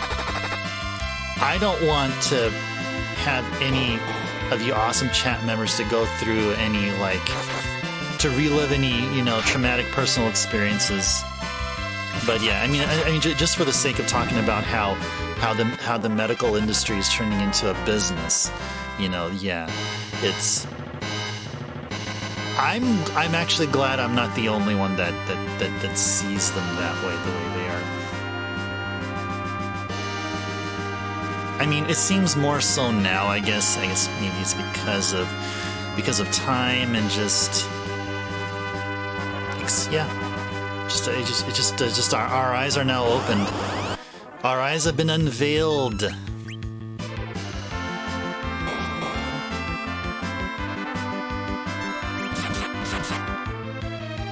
The thing is, though, if I ever do want to get those gummies,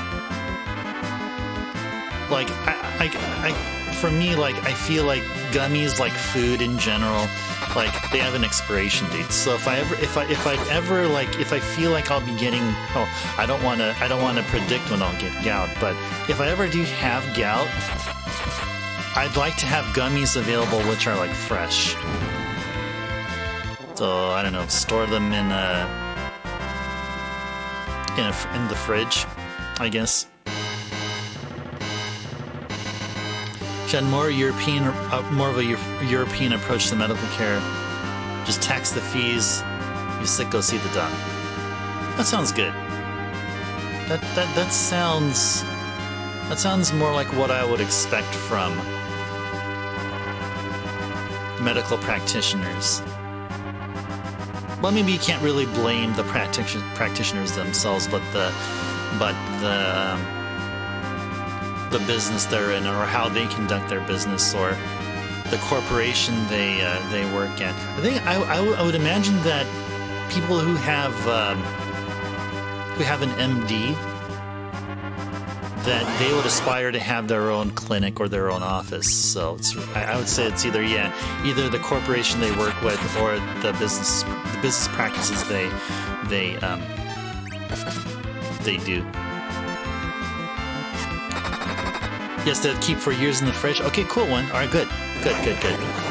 I'll definitely look into that. I'll put that in as a thing to buy. Yeah, because I can't say I'll never get gout again, but if I do get gout, I would love to try the tart cherry gummies.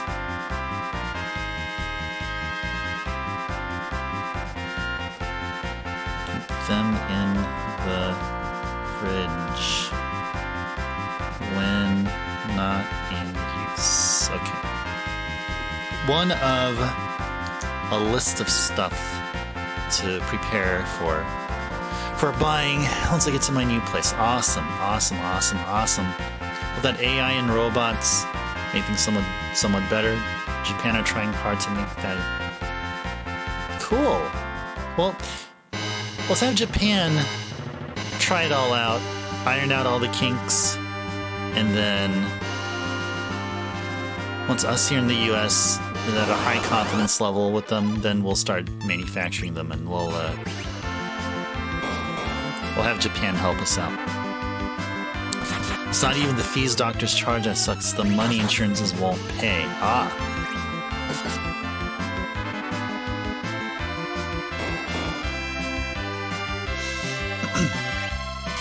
And there's some that like can only partially pay.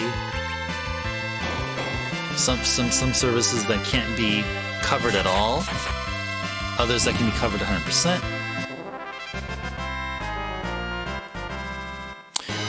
Many years ago, I was considering getting what was expensive at the time, dental implants, because I have some missing teeth here, and it's not obvious. I don't smile a lot. Not like I need to smile. I just need to be playing my games here. But back then, dental implants were considered cosmetic. Insurances won't cover for cosmetic surgeries. Now, though, implants are not considered cosmetic, or dental implants, that is. I'm not getting certain other implants. I'm talking about dental. So, you're working at a doctor's office, Blood Warrior? Oh, nice. I thought, okay, now your user checks out. Your username checks out, Blood Warrior. There you go. I thought you're a master of like playing like games like Doom, or like slashing and slaughtering and stuff like that, which is pretty cool. Like Golden Axe or something, or I don't know. If an open source free doctor robot knocked on your door, be like, heck yeah, give me the full scan and rundown. Oh, dude.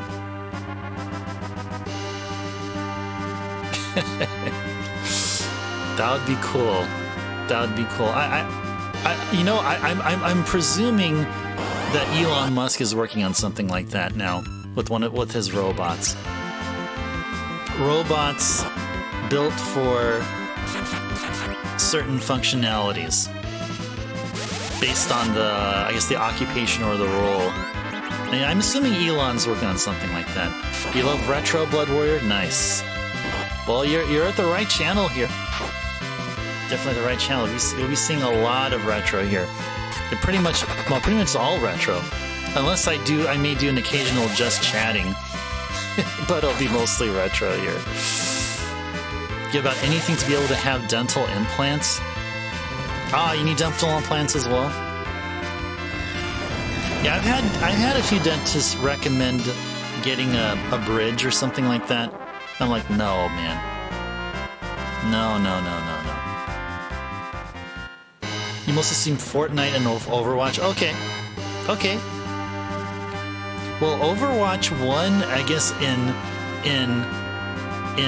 some way is considered retro. It's not classic retro like this. I mean, pretty much every single thing that you guys seen streamed here has been considered classic retro. Oh my gosh, what? Let's dance indeed. Let's do... Okay.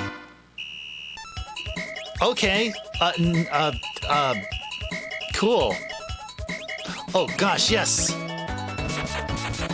We can do a summon. Yes. Oh no, Rosa lost it now. We can't control Rosa. Did they just randomly just break characters? Because Rydia's not affected. No PTSD Rydia. Oh my gosh. Oh my gosh. Implants you get if you could, because they're most affordable, decent, are called the all-on 4. 4 is in the amount of screws to support implants, or is it just 4 teeth? I would assume it's probably screws. Oh gosh, okay, please. Pink tail, please. Okay guys, are we gonna do it?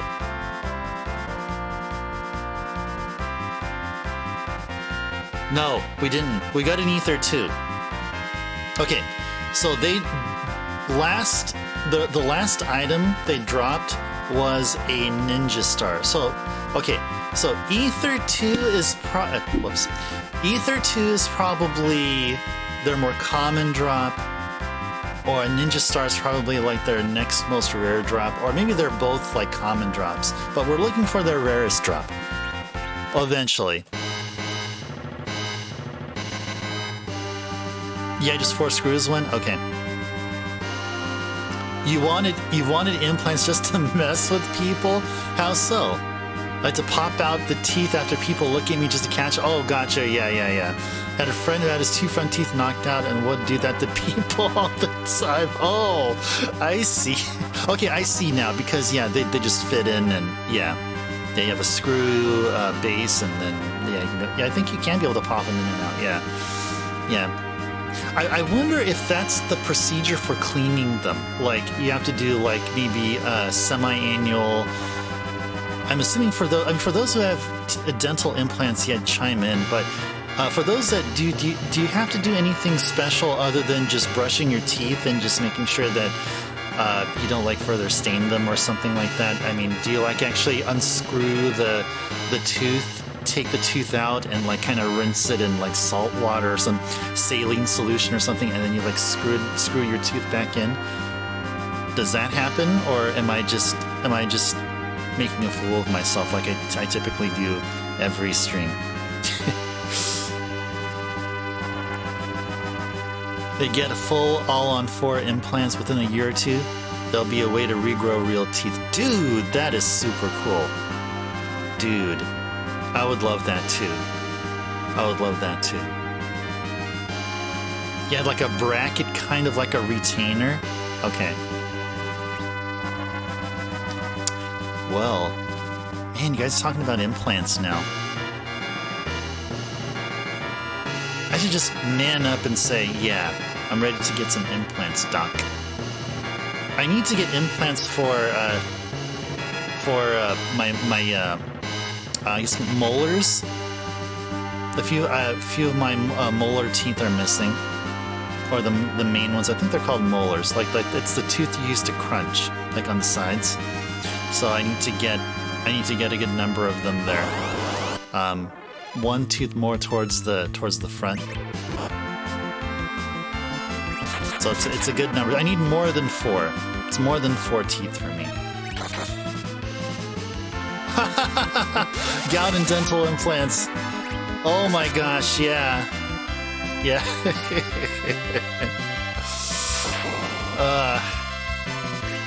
It's a retro channel, yes. See, that should be a quote here. That should be a quote. You know it's a retro channel when we start talking gout and dental implants. Backlogic's 2022 in Ice Turbo's channel.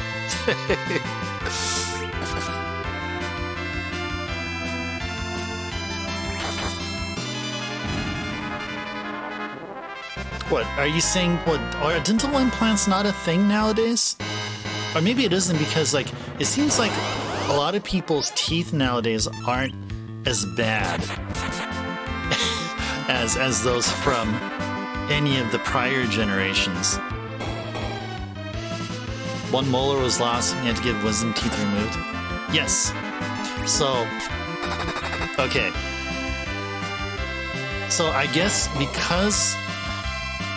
No, it's because of a different thing. It's really because I ate a lot of candy when I was younger. Like my parents would always like offer me candies.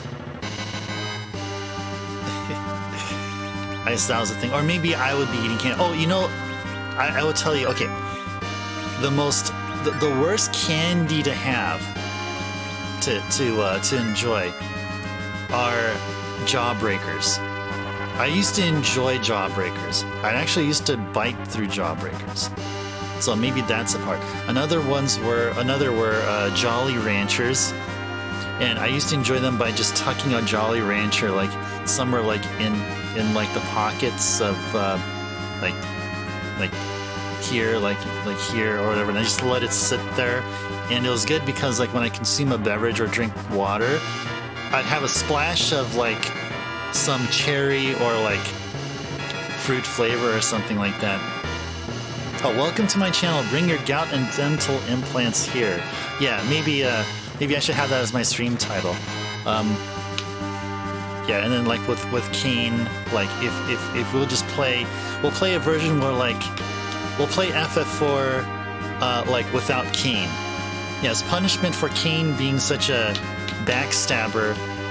The next FF4 playthrough will be with Kane constantly in the swoon state, and then we'll like have the stream title like, hey, FF4 without Kane.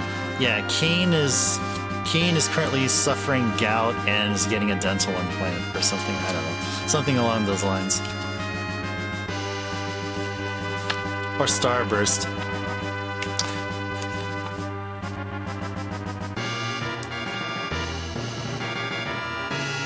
Yeah, that would be the thing. Like, can we take out Zeramus Caneless? Yeah, and the answer is yes. The one thing we'll miss out is less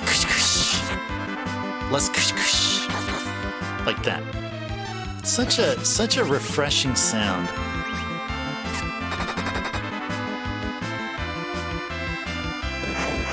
Let's hear it. Let's hear it. See, it's as refreshing as when you first bite into an orange-flavored Starburst. It's that orange-flavored Starburst flavored sound. Orchestra to Backlogic's ears. It does sound nice. Like I'm hearing it through my headphones here, and the volume isn't turned up that much, but yeah, it doesn't sound too loud in any of the frequency ranges. It just has enough of the high frequency like bite.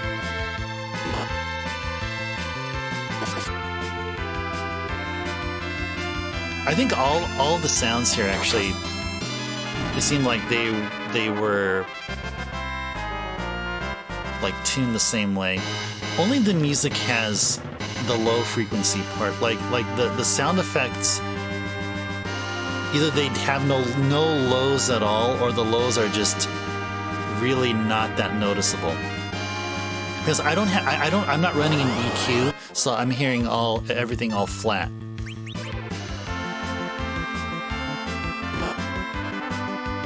So little technology like we do today, sounds are more memorable. Yeah, it's definitely about having them more memorable, yeah.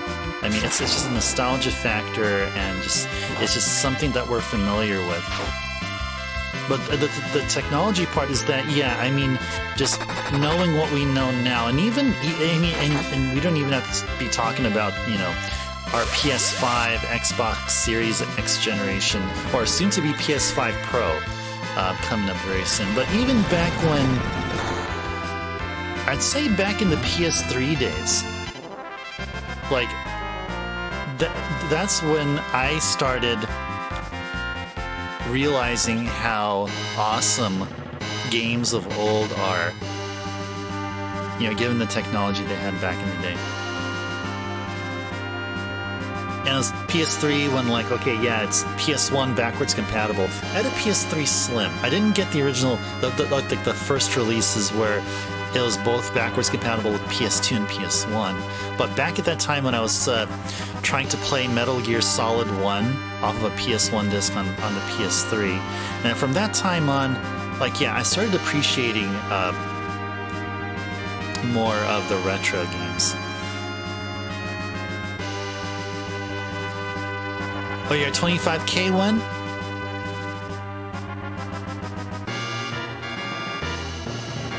You're almost there. Remember, it's worth it because I am obligated to play a game of your choice. Like, I have no say. I have no say in, like, I can't just say, hey, no, I can't play your game. I can't do that. That's the power you have. And there's even a premium version where I'll spend literally an entire stream playing games that you want me to play.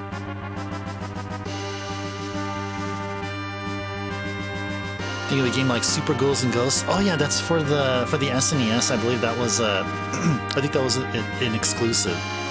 It was only on the SNES. After all these years, still remember the hidden treasure chests, bags of money, being traps in certain areas. Oh my gosh, yeah. You know what? I don't have Super Ghouls and Ghosts, but it's in my radar to get. I'm definitely going to be adding it to my collection very soon. Can't say a game has had the same impact on you these days. Yeah, I mean, for me, it's about immersion. It's like I guess the game that gave me the most immersive experience, I'd say the current game is Death Stranding, because that's the recent one I played. Another one that, like, isn't that new, but is still, like, it's still somewhat modern, I feel, is Xenoblade. I played it on the Wii. I think Xenoblade and its field out there, running through Bionis, and the fields there. It was such an awesome experience. I had very fond memories of playing Xenoblade. There's some good games on the Xbox 360, PS3, but they just don't stand out. I refuse to believe that's strictly nostalgia. Trust with might that power, yes. Well, it's whatever you make of it. It's whatever you make of it, and that's why the redeems are that high. Because yeah, I mean, you can make a game suggestion, and it's like I have a choice. It's either you know, it's a toss of a coin. It's either I want to play or I don't want to play, right? But you guys are going to say, no, you play this game. It's on the list. You recently played Ghouls and Ghosts on Mega Drive. I'm trying to decide which one you like. But oh, that's right, because Ghouls and Ghosts is on Mega Drive. Yeah, that's true. That's true. Yeah, that reminds me that I also own, I guess, the Genesis version of Turtles in Time, Hyperstone Heist. So yeah, there's an SNES and Genesis version of what really from the from a distance looks like the same game, but they're not, because the stage, the progression of stages are different, and even the story's kind of changed up. And that's coming from playing Turtles in Time, starting off knowing being more familiar with Turtles in Time.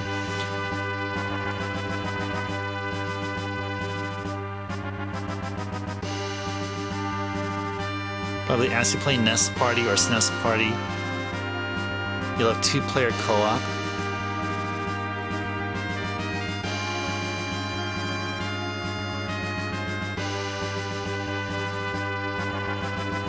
Since they had Fightcade.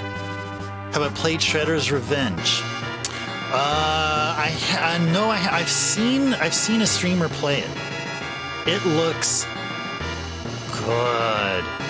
It's like anime style, and it feels like a Turtles in Time game. It looks. I own a PS4 copy. Actually, it's. I just haven't played it yet. I haven't opened it up and played it. But yeah, I do own a copy of Shredder's Revenge, yes. Absorbed in beat 'em ups. Oh man. Oh man. See, what is a few beat 'em ups I have? Well, as you can see on the NES, I have all the Double Dragons. 1, 2, and 3. River City Ransom. Let's see. What's another one? Oh, Battletoads Double Dragon. That's also considered a beat 'em up. It's the ones that come to my mind on the NES. SNES, I don't think I have a beat 'em up. I don't have Final Fight. No, I don't have Final Fight. Yeah, it's mostly just RPGs and shooters and that. I have Streets of Rage 1 on the Genesis via the Genesis 6-pack. Turtles in Time with tighter gameplay and the 90s love. Right. Like back to the 90s. And you also like the OST as well? Is the OST that banging? Oh, cool.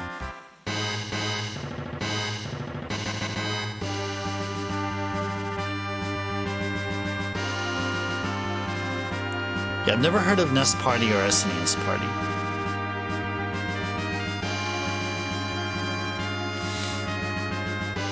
So that reminds me of Double Dragon Neon. We're talking about the 90s feel. So I think it's one of the first like downloadable games I've ever like downloaded, and I think it was for the PS3. It's not PS3, it's probably PS4. Oh, she's out of MP. Oh, we can do something about that.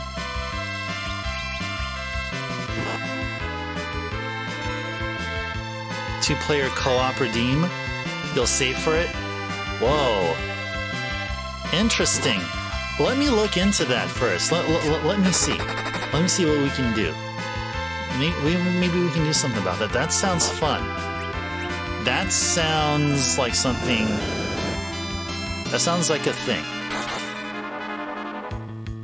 You become a gazillionaire, open a business, not care about success, to a place for people to get together, play retro consoles and LAN parties.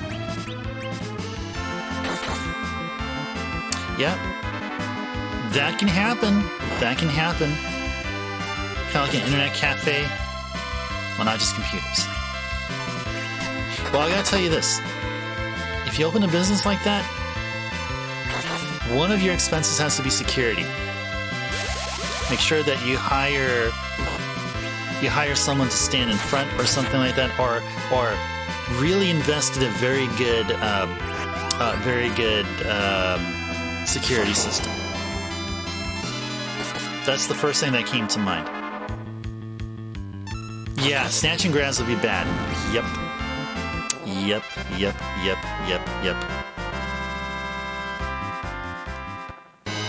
Now, assume it'll be in a city.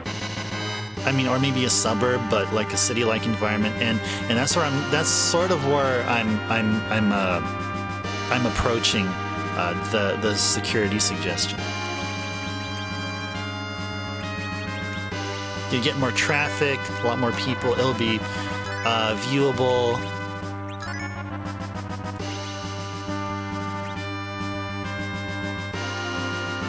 Home Alone traps to stop the bad guys.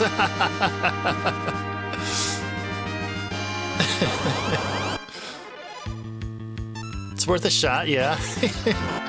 Home Alone traps. Well, integrated with the modern security setup, yeah. That would be cool.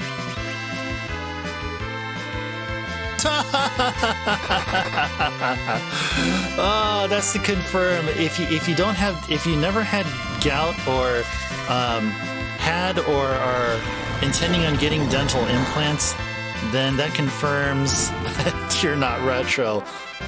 Get lost there. There's a retro gaming bar in St. Joseph, Missouri called Club Geek. They've been there for 6 or 7 years. So I guess they're doing all right. Well, there you go. There you go, Backlogics. That definitely confirms there's a market out there. Okay. How are we doing for health? Oh, you know what? Never mind health. People need to get their MP back.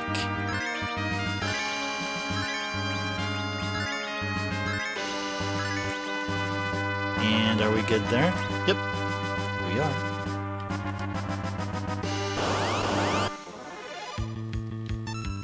Oh, that's right, yeah. Yep, Backlogics is from St. Louis.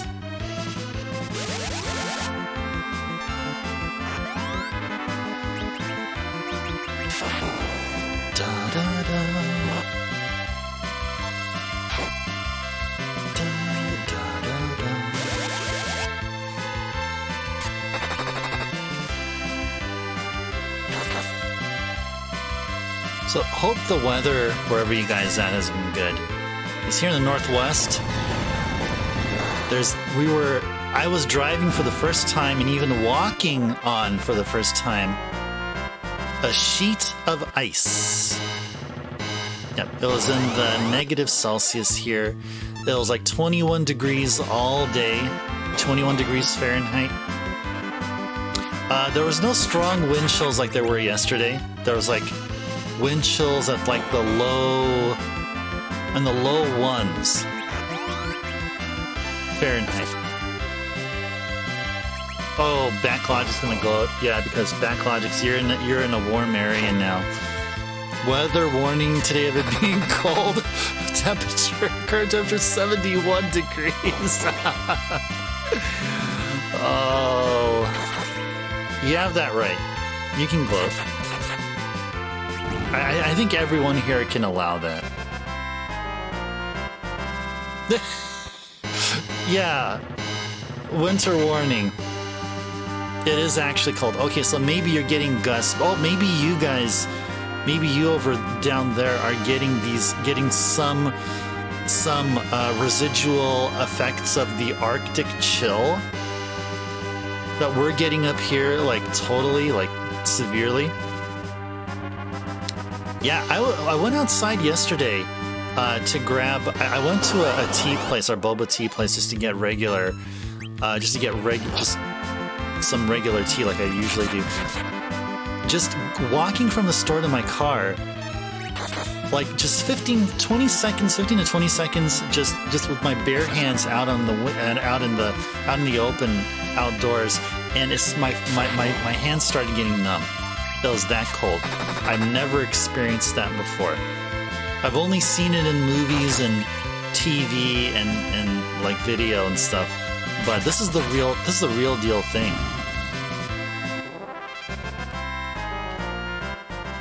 And all day today, it looked like Christmas out there. It literally looked really white out there.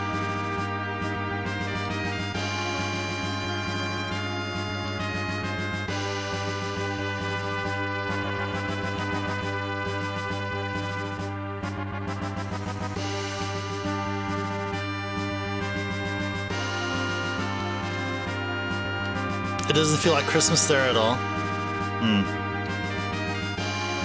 Well, I have a colleague who works remotely from San Diego. And yeah, they're getting what seems like about the same temperature as you guys are getting. Well, during the daytime, that is.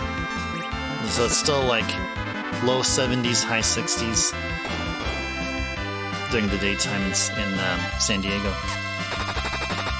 The girls are a little bummed because you have no snow, no real cold weather. Well, I'll say this. From my experience living here, like,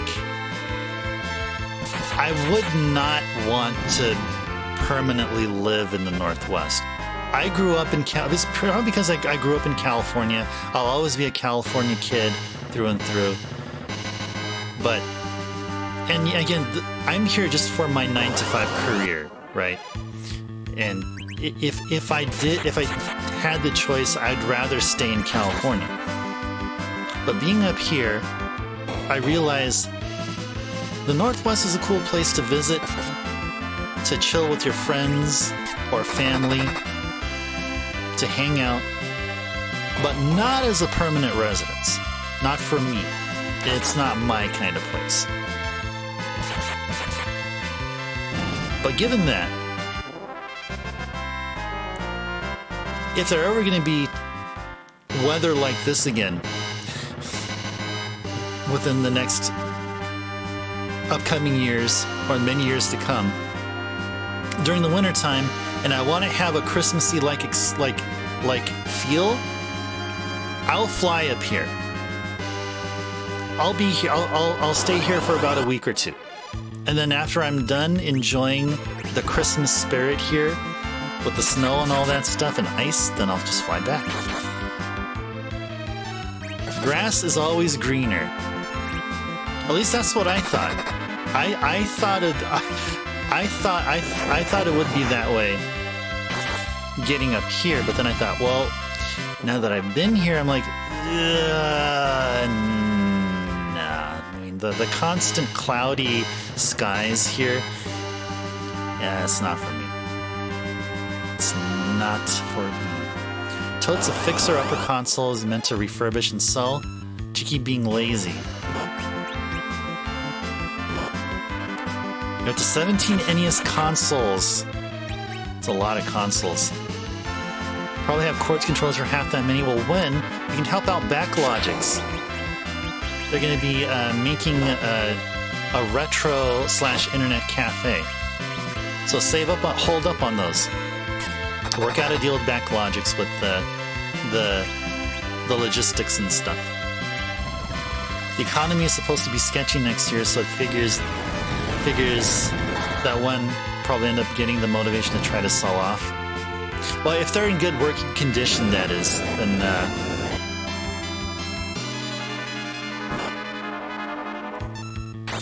yeah. You go back to the U.S. and see your family settling down in one place for too long. There's too much to see, and wants and needs change all the time. Ah, I see.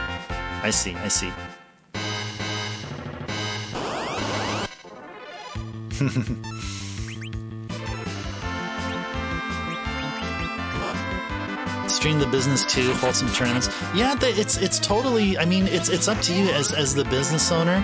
Like, so there's a streamer that I watch that not as much as I used to, but they own a retro gaming store up in Seattle, and they stream during store hours.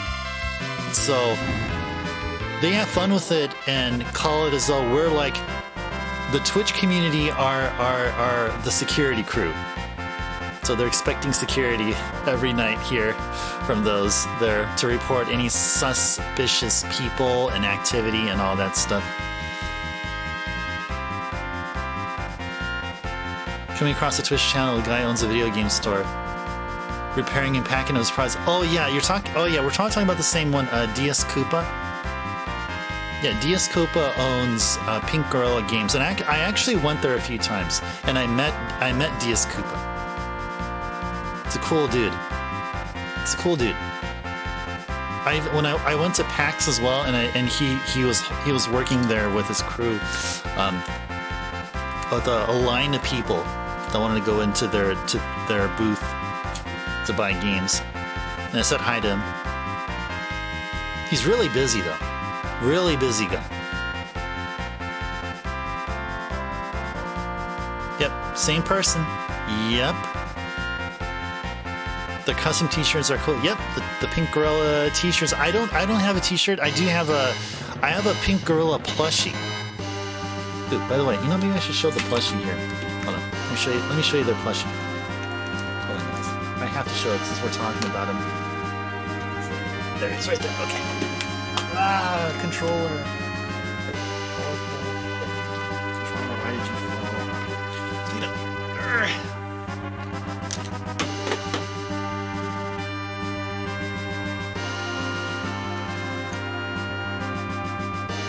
Gorilla.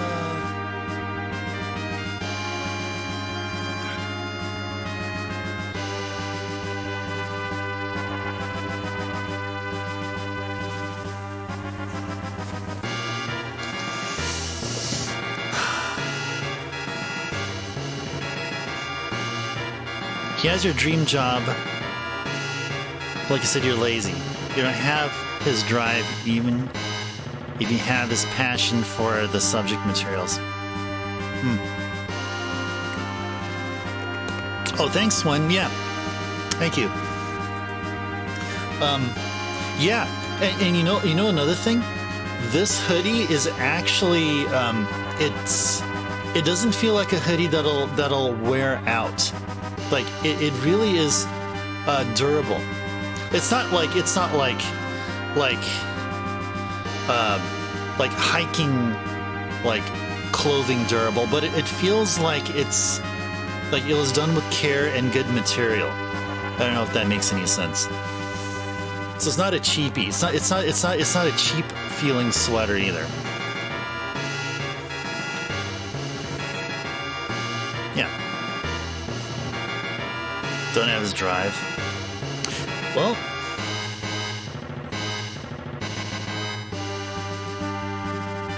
Well, give it a shot. Well, if you have already, though, then I guess, then there you go. But yeah, just try. Just try. Just try.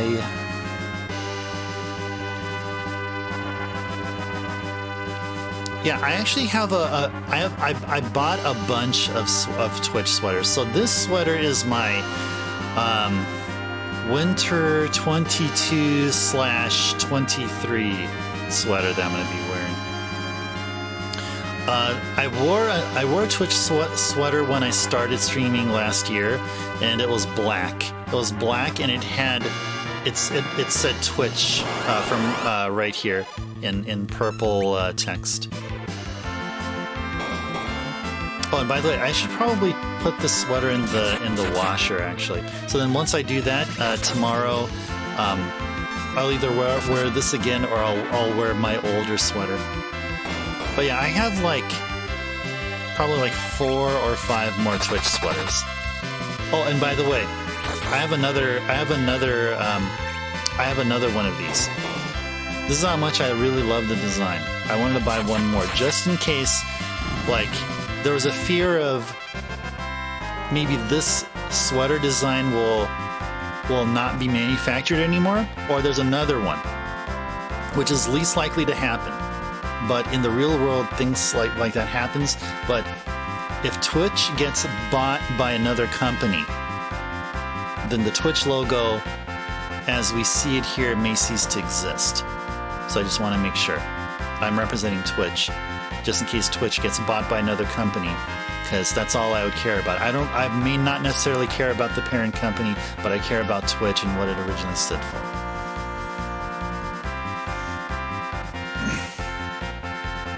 Oh, are you talking about this one? No, this one doesn't. I bought the other version of this. If you guys seen this in Amazon, this is where I got this from. This is the ice version of I think it's like 2 sweaters like that. There's another one which is black with like a a rainbow-like design somewhere here. I think it's like a rainbow design in their strings here or whatever. I don't think it does.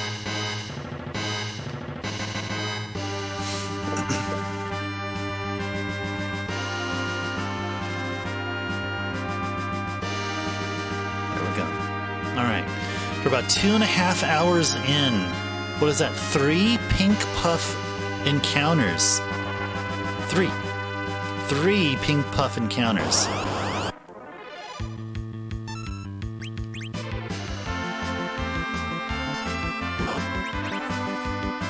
Cool. Entangle. No quantum entanglements, please. No, not today. Not today.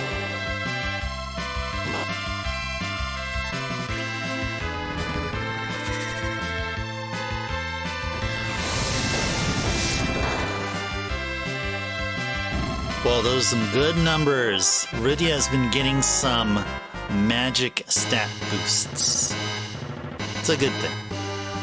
That is very much a good thing.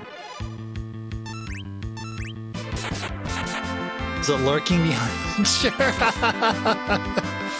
Wait, should I actually probably move him? Let's see, I should probably move him down here. Wait. There we go.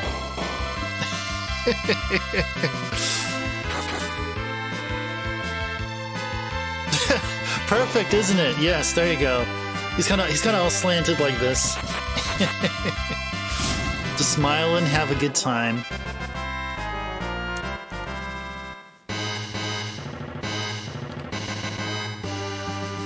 Whimsical retro guy, yeah. Do you know about the backstory of Pink Gorilla Games? So apparently, the store used to be called Pink Godzilla, and there used to be a Pink Godzilla. I think, like from what I remember, DS Koopa got into the business when he did, and he was about to like do something to like prove that he'd be able to take over the store or something. But he made Pink Godzilla plushies, or I think it may have been like the first round of Pink Gorilla plushies. I don't remember. But anyway, the store used to be called Pink Godzilla.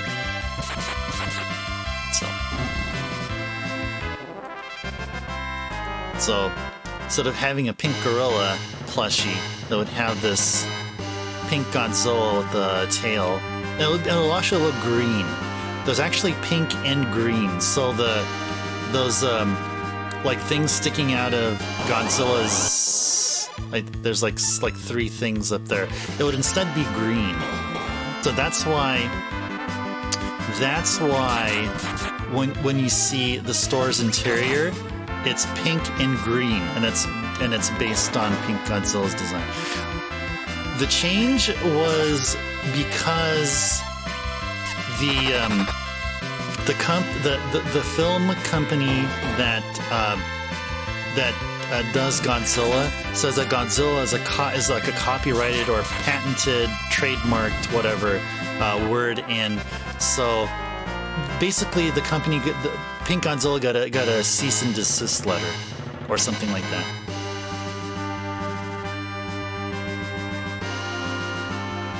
I don't remember what company. It's a company from Japan, I believe. I think it's called Toho. Hey, if it's not Toho, then it's another one. I may be misremembering. Just sick Matthew Broderick on him. Yeah, do that. And then, like, I mean, there are Pink Godzilla like references even in the store, which either are subtle or is just unseen. So when you go into the store, you see pink and green. The other subtle thing is that so when you first walk into the store, you see that there's like a TV being supported by part of the ceiling. But then you notice that there's this drawn design, which is like kind of lengthy, like you would expect it to be a gorilla, but it's actually something like lizard-like, something like Godzilla.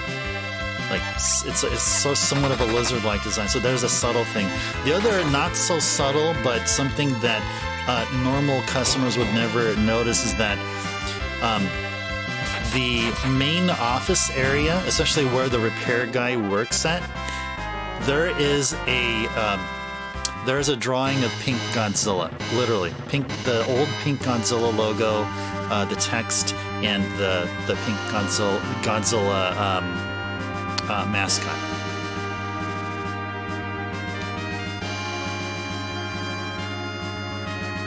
Being huge and being all over Taco Bell.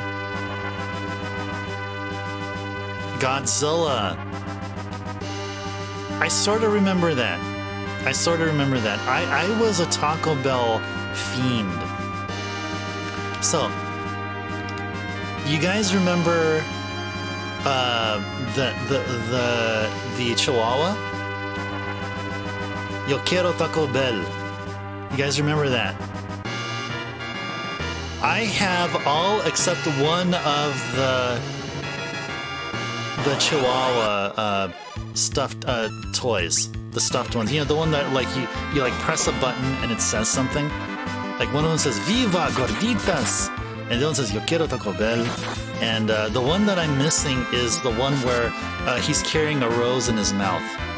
That's the one I'm missing. But I got everything else. Yeah, click the paw. Yeah, you either click the paw or you click underneath its chin or something like that, or you click its belly. So it's in various parts depending on which one you get.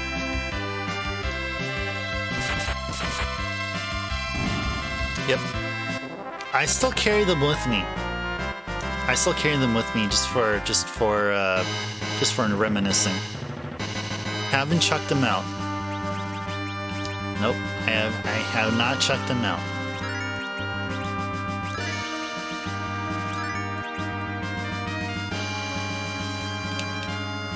Yeah, another one, and you clicked it, it said, "How cool is this?" Oh, another one says, "You're getting hungry, very hungry." Yeah, so let's see. I think is that all 5? So let's see. Yo quiero Taco Bell. You're getting hungry.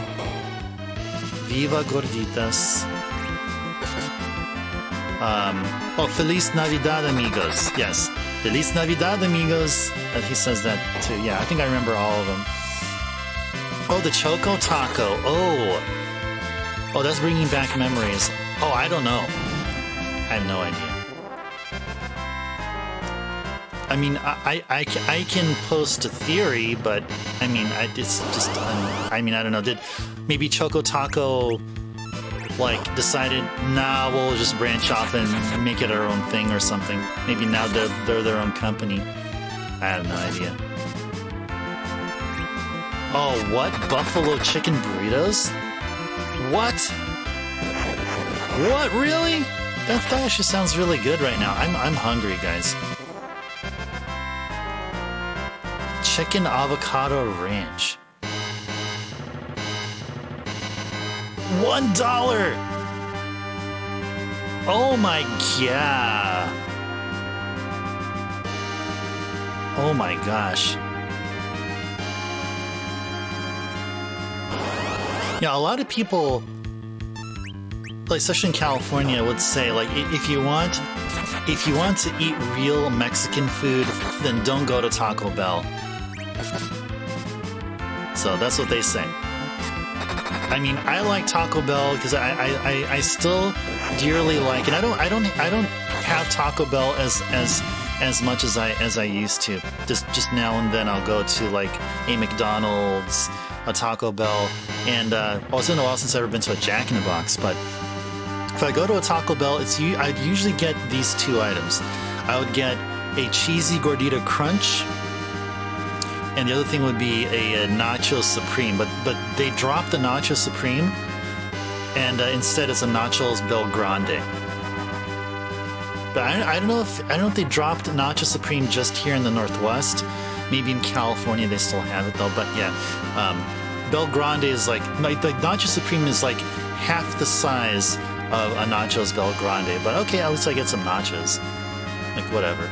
That's cool.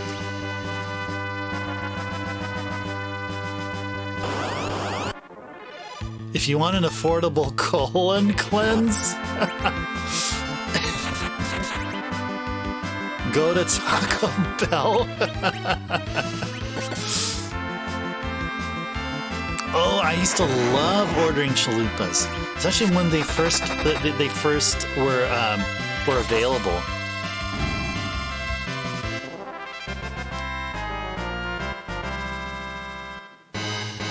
Not even a Mexican dish, but chalupas are so good. Oh my gosh, that's just bringing me back. It's bringing me back. Oh my gosh. Yeah, the chalupas that were in like the. It's sort of like a pita bread kind of thing. Like it wasn't like their soft taco, but it was a bit thicker. And oh gosh, now I'm just remembering. I'm trying to I'm recalling the taste. Yum yum yum.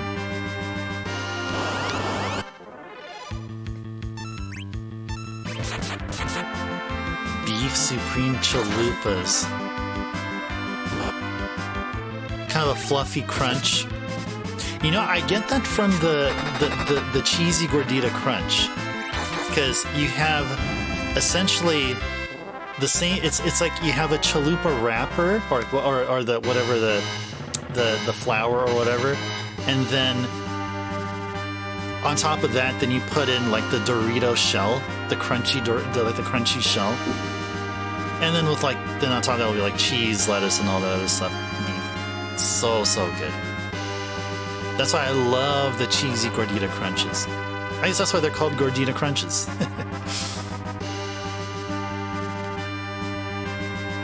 Mild sauce. Oh yeah, I would go for I would be going for mild sauce. I used to be a real fan of hot sauce, but I feel like their hot sauce, I mean, the hotness overpowers like the intrinsic taste of the sauce, so to speak. Like it feels like the hotness doesn't really belong there.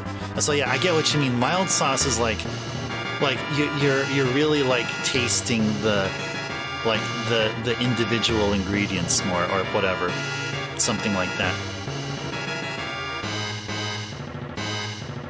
You eat the fire personally, Blood Warrior? Yeah. Well, you know what? I mean, aside from Taco Bell, like for spicy food, if you want to call it that, just with the sauce, I love Thai food. And, like, if I ever go to a new Thai place, I always go for, like, their normal level of spicy. And if I can be able to tolerate their normal spicy, and I think, okay, this is not spicy enough, so then I'll, like, I usually would take it up a notch. So like my place I go to, I go there like at least once every week.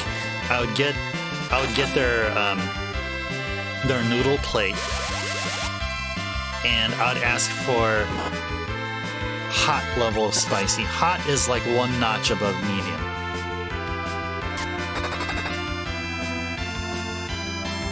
It is just something about spicy food, like hot spicy food, not spicy in the terms of like Indian food, because yeah, it's not like it's layered with spices, but more like hot spicy.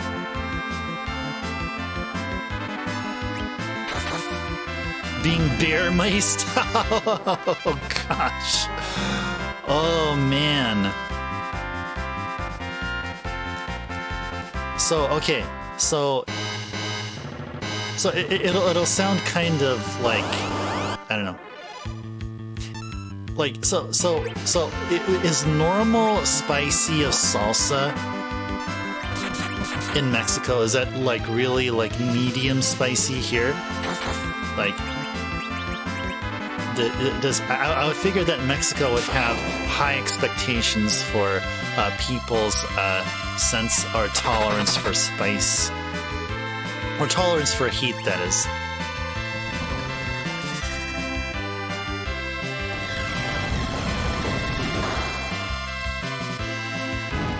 They always serve a green sauce and red sauce. You still to this day do not know what it actually is. Normal in Mexico is like very hot. Oh gosh. don't know what it actually, but it gets spicy. Oh gosh. Rydia gained a level, yay! Oh gosh, what I think of is that, like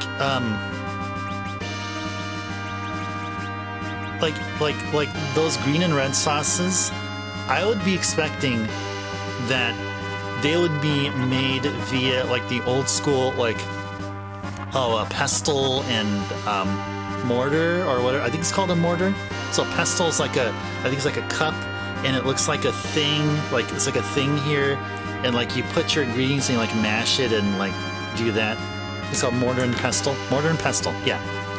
That's what I'm expecting. I'm expecting, like, in Mexico, and you guys correct me if I'm wrong, because I'm just a newbie. I'm not an expert in every single country here on Earth, but it's just my guess. Like, I mean, if I'd ever visit Mexico as a tourist, right? Like, and I would expect, like, salsas, like good quality salsa, to be easily found, and if it would be, if it would exist, it would be those made by mortar and pestle. They call it a mocayete. Is it a mocayete? Did I even pronounce it right? I think I pronounced it right. Mocayete. No? Okay. Close?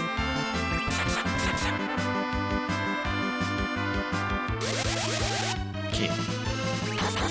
Oh, mocajete. Mocajete. Mocajete. Okay.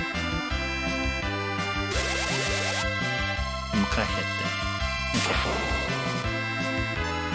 So it's kind of like the Mojave Desert. Mojave Desert in Southern California. Ever visit? Come to Playa del Carmen? Whoops. Okay, I think we're good there for King Ryu there. Last Christmas, we were back in the U.S. Saw the prices right. They're giving away trips here. So we made it when we live in a place that game shows give away trips to. Oh, dude, that is so sick. That is sick. Okay, sure. I'll consider it. I'll consider it. I'll consider it. Maybe next winter. Maybe next winter I'll consider it. Not as touristy. Okay. The touristy side, it's not really yeah. I'm cool being in an area which is not as touristy. More like, I mean, if I want to tour the place, I mean, first and foremost, I'm already doing the touring. I'm actually in a place that I haven't been to before. So just that in itself is touristy enough. I could take care of from there. Only 30 minutes south of Cancun. So you drive to get to Cancun if you want to go. Okay. Well, I would never have imagined that I'd want to go to Mexico for a trip, but now I think I do. I do.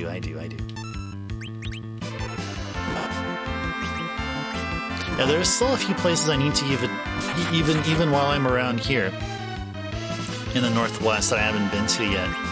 I haven't been to the ocean beaches in Washington State just yet, and haven't fully covered the ocean beach areas in Oregon as of yet. I only went to a few spots here in Oregon.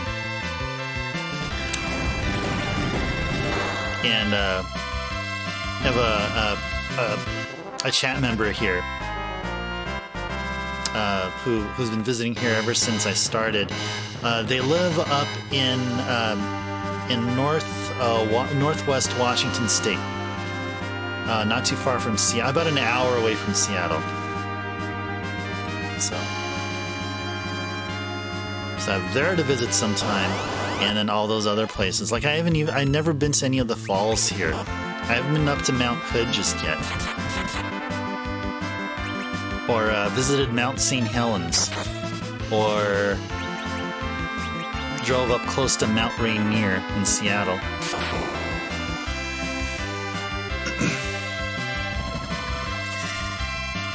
So easy to drive to get to Cancun can be at least be a guide. Okay, sweet. Sounds good. Airbnbs are extremely cheap. Cancun's like the least Mexican place. Well, there's at least one song I can think of that has Cancun in their lyrics. It's that song, "It's Getting Hot in Here." Do do do do do do. You guys know what song I'm talking about? Anyway, okay, or maybe you don't have to answer that. No. I think you saw a studio the other day going for $400 a month, and it was spacious. Nelly, yeah, that's right.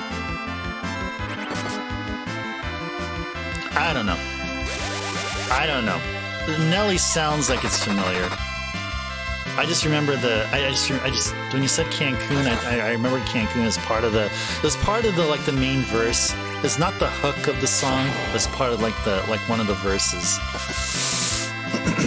Super touristy. Yep. You just think how much there is to see. You start doing it, you realize you're never able to see it all. You know, the one thing about Mexico that like housing wise that I'm expecting to be amazed at is that like in the US, like houses are built cheaply compared to how they are done in other countries, especially in some areas in some countries in Europe. But in Mexico, I've heard that it's not uncommon to see houses or even new houses built using like brick, like more sturdier material, or stone. Yeah, stone. Yeah. Mm-hmm. Yep. I would you're talking about being a gazillionaire or something. If I was a gazillionaire and I would build a house anywhere, like I would totally buy some acreage in California somewhere in a really good climate. I would build a house using stone and bricks. None of that wood and that other stuff. No. Like true, like old school masonry.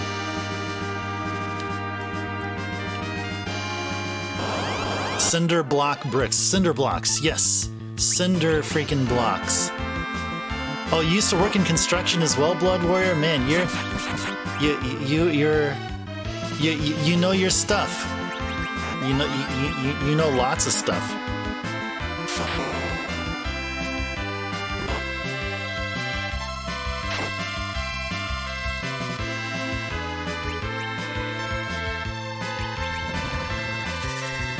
Man, that's awesome. Indeed, Blood Warrior is on it, yeah.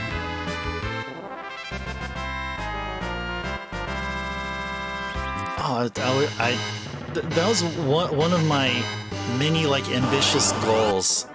Is that I would buy some like unused land or I don't know something. A decent enough size, have it being if not near the ocean. Ideally, I want it to be near the ocean. Actually, something oceanfront property. Build a house from scratch. Doesn't have to be a terribly large house. I mean, not a mansion or anything. Like a 4-bedroom house would be just sufficient. Nothing more than that. 4-bed, 3-bath, or 4-bed, 2-bath, or whatever. Have it be built with brick and stone. It's in Arizona. Is that more likely to be seen in Arizona, Blood Warrior? Is that what you're saying? Really? Like places like what? Like Tucson and south like Yuma, around that area? Oceanfront. What? No, Arizona doesn't have an ocean. No, you're talking about California. What are you talking about? What are you talking about, Blood? One place you want to look close to here is Akumo, which is absolutely beautiful. One of the residents there posted a video taken from their Ring doorbell of a jaguar just hanging out in their front yard. Oh, jaguar. Well, maybe it's just maybe that kitty is hungry. What if you just feed it some, like, I don't know, greenies? Buy some greenies at the store. Maybe just it's friendly. It's just hungry.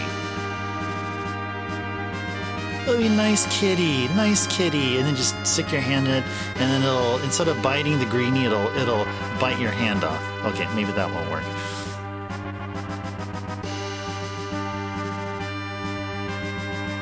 And there are actual tiger crossing signs on the highways. Tiger crossing? Oh. My goodness. My goodness. It's a really great island here called Hallbox, but not great for remote work. Oh, I see. So maybe there's no, like, online infrastructure. Direct blood. Okay, Blood Warrior for Tiger Crossing, no, but Cougar Crossings, they're okay. They're okay with. Awesome.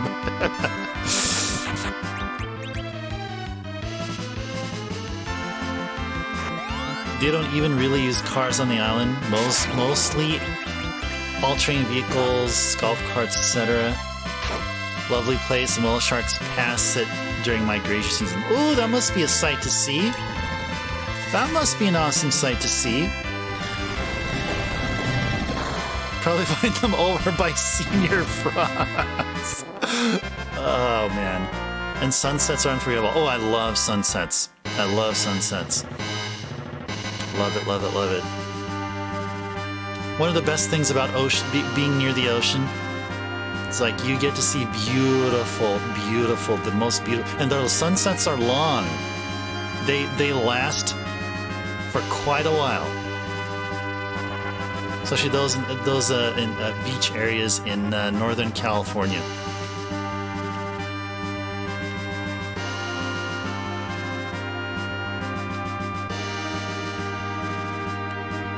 Mother-in-law came to visit. I've never been. We never say took her there. Never go again. Everyone stops to go out to the beach to watch the sunsets. Ah! Ain't nothing that an Ether 2 can't take care of. Everyone stops to go out to the beach to watch the sunsets. It's great. Okay. So I take it it's on the it's on the west side, right? I think it's not on the east. I think maybe I don't think you'd see sunsets in the east, because like the sunsets in the west. If you're in the east side, you'd see sun rising. Yeah, I wonder those who ever been to like Key West in Florida. If you guys are there somewhere where like you can see, like, it's not too far to see like the east, to be in the doesn't take long enough to get to the east side of this piece of land, and then to see the sunrise, and then just a quick drive over to the west side of the west beach to see the sunset. I wonder how trippy that is. Is that even how I'm thinking it is? You get to see this lovely sunset when you're on the east side, and then you drive to the west and see this lovely our sunrise on the east and the sunset on the west. Lots of stray dogs there as well. They're community animals. Okay, lots of stray dogs. If I'm going to be running, like doing jogging, like during the mornings, I'll have some dogs chasing after me. So everyone takes care of them. They're all friendly. Okay. You're in Central Standard Time, and no time changes here. We sometimes align with CST and sometimes PST. Oh, interesting.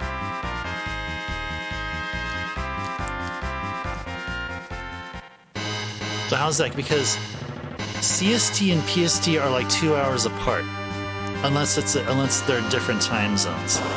Because like Arizona goes with Mountain Time. So you get Pacific Time, and then going from west to east, it would be Pacific Time, Mountain Time, Central Time, and then Eastern Time. Oh, you mean mountain? Okay.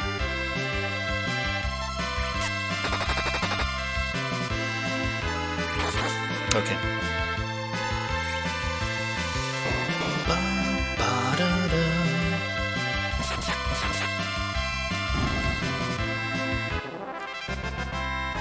It's about Mountain Standard Time in Arizona. So Arizona, I think it's one of a handful of states, if not the only state, that doesn't observe daylight savings time. That is in the U.S. And I think Backlogics is confirming that it's the same in Playa del Carmen. No daylight savings observed whatsoever. So is that because of schoolwork and sometimes homework is due? Oh gosh, okay, there you go. There you go. It's a legit reason. It's a legit reason.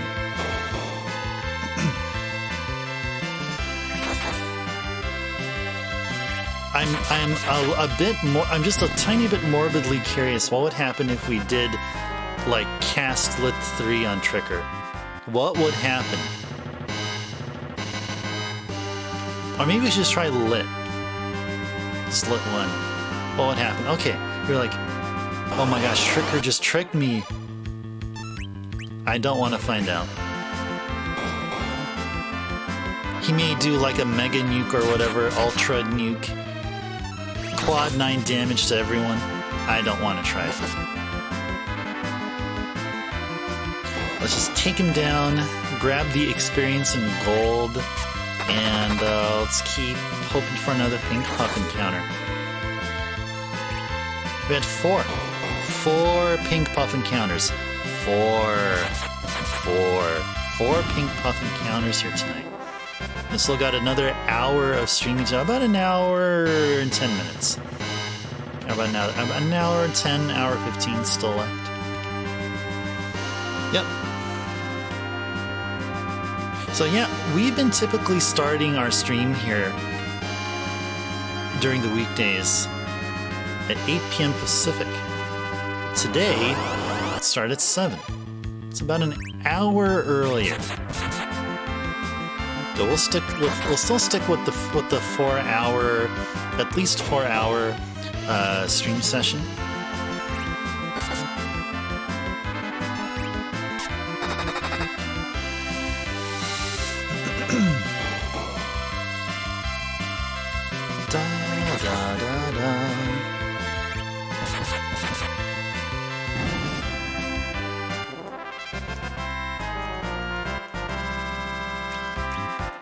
Shouldn't be taking cures. Actually, let's go back here. Let's do some arrangement here. Yeah, cure 1. We got 10 of them, but we don't want cure 1s. Just taking up space here. And how are we doing with health? Okay. So about time to do some AoE cure 4s. We'll do a few more. Is there anyone else that needs cure? Yeah, let's do Rosa. Okay. Okay, Ether 2s. Who needs Ether 2s? Rydia definitely does. And so does Rosa. We'll do that. Alright. Alright, Cecil and Kane both at level 70. Cool. Let's keep going. I'll be happy with just 1 pink tail, guys. Just be happy with 1 pink tail. So we've had 5 pink puff encounters. So that means we have another 59 more, or up to 59 more encounters to go. So we just need another 59 more encounters, and we should, statistics-wise, we should get 1 pink tail. So bring it on. Come on, pink puffs. Don't be shy. We just want to play with you. Sneak behind you. Yank your tail. And that's it. We just need one. Or maybe we'll just yank tails out of all 5 of you. So we'll then have 5 characters with animate armor. We just need one. We just need one. Ba-da-da-da.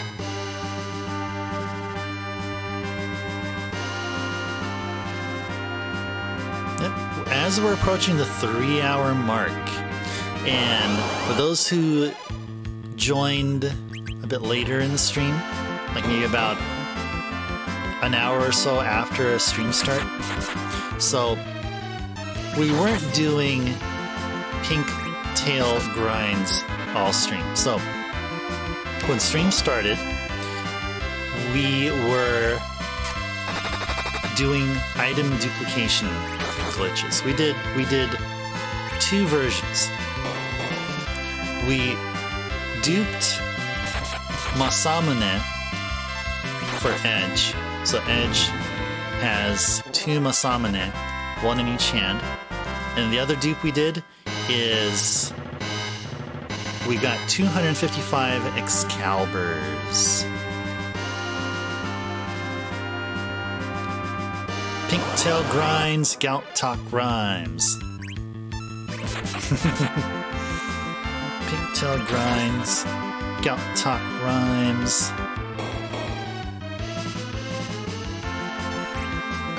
I'm trying to fit dental implants somewhere there.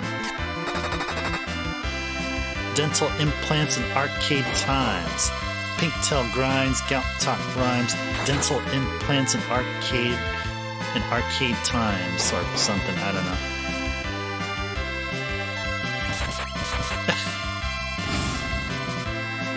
Off to bed, Blood Warrior. All right. You're very welcome. Very welcome for being here, Blood Warrior. Have a good night. Have a good sleep, and I'll see you again soon. Definitely be streaming tomorrow.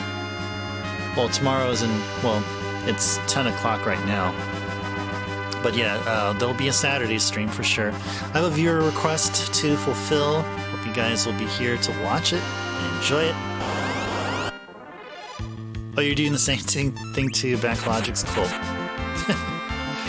Cool. All right. I recently picked up an MSX title. It's I picked up one of the Konami game collections. So, and what makes this special? I'm playing one of the MSX games. I think it's Game Collection Volume 3, which I recently picked up, and I recently added it to the list. So we're gonna be playing arcade ports of some Konami games. On this collection are re-released MSX games, and the cool part is that 4 of the 5 games there utilizes the custom sound chip from Snatcher. Yeah, so it's not only going to be PSG sound like on the original games, but there'll be also a layer of SCC music as well. Only 4 of the 5 games have it. The one main showstopper, like the thing that's going to really capture your attention, I think, Twin B's a good one. So you'll hear Twin B with some SCC music, but there's also Gradius, also known as the Nemesis. So yeah, Gradius 1, the MSX version of Gradius 1 is different than Gradius from the NES. You'll be there, Backlogic's? Cool. Yep. It's been, like, what, almost a month since I last played an MSX game? On a Saturday? Or actually, yeah, on a Saturday, yeah. November, we were doing Kings Valley 2 gameplay. And I remember I was doing some individual level PB attempts. But, yeah. Indeed. Great. That's what we're talking about. We'll be enjoying some Goonies. Yep. We'll do it.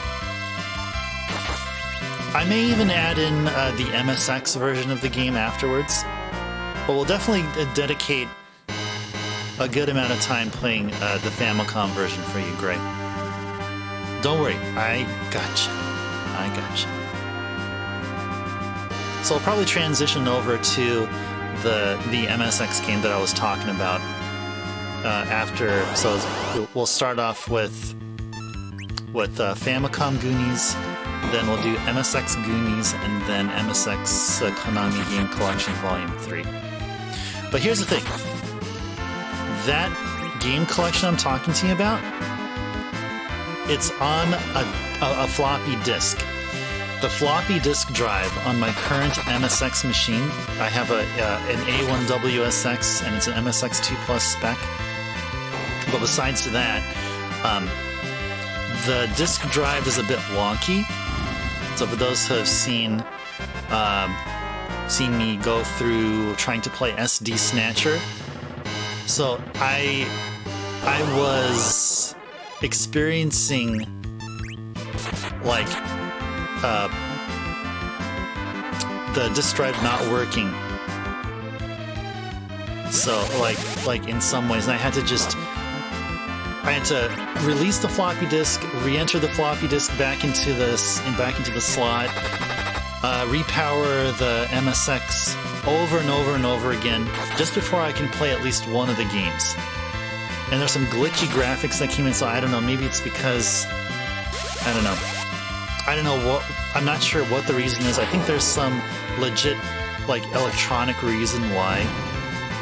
But, yeah, once I got it running, we can be able to enjoy all the games there. All 5 games that are playable.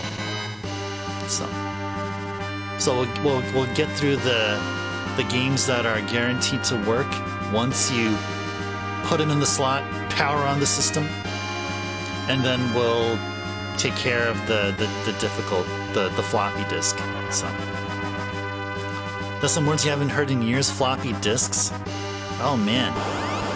Well, we play Famicom disk system games, so yeah, you'll be seeing lots of disk-based games here, and hearing the disk drive work and all that stuff. So the way the FDS's disk drive, the sounds it makes is different than the sound that the MSX's floppy disk drive makes. There's also differences too, just in case it needs to be stated. So the FDS the games run on Mitsumi Quick disks, which are disks that have a front and back side. The MSX uses the conventional, and at the time most commonly used, 3.5-inch floppies. Yeah, and it's only one side.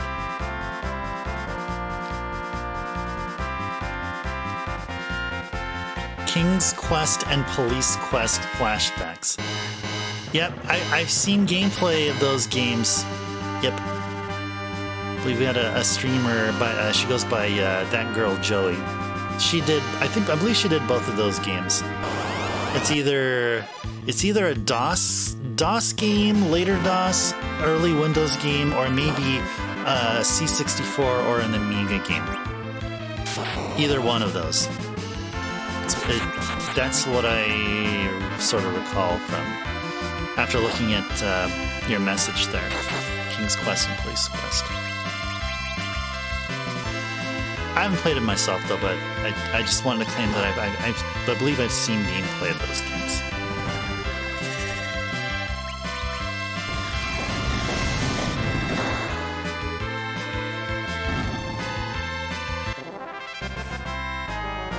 And my take is that between Mitsumi Quick Disks and the conventional floppy disk drives, that the Mitsumi Quick Disks, even though you were able to use both their sides, storage-wise, they're not. They have limited storage capacity. That's just my take.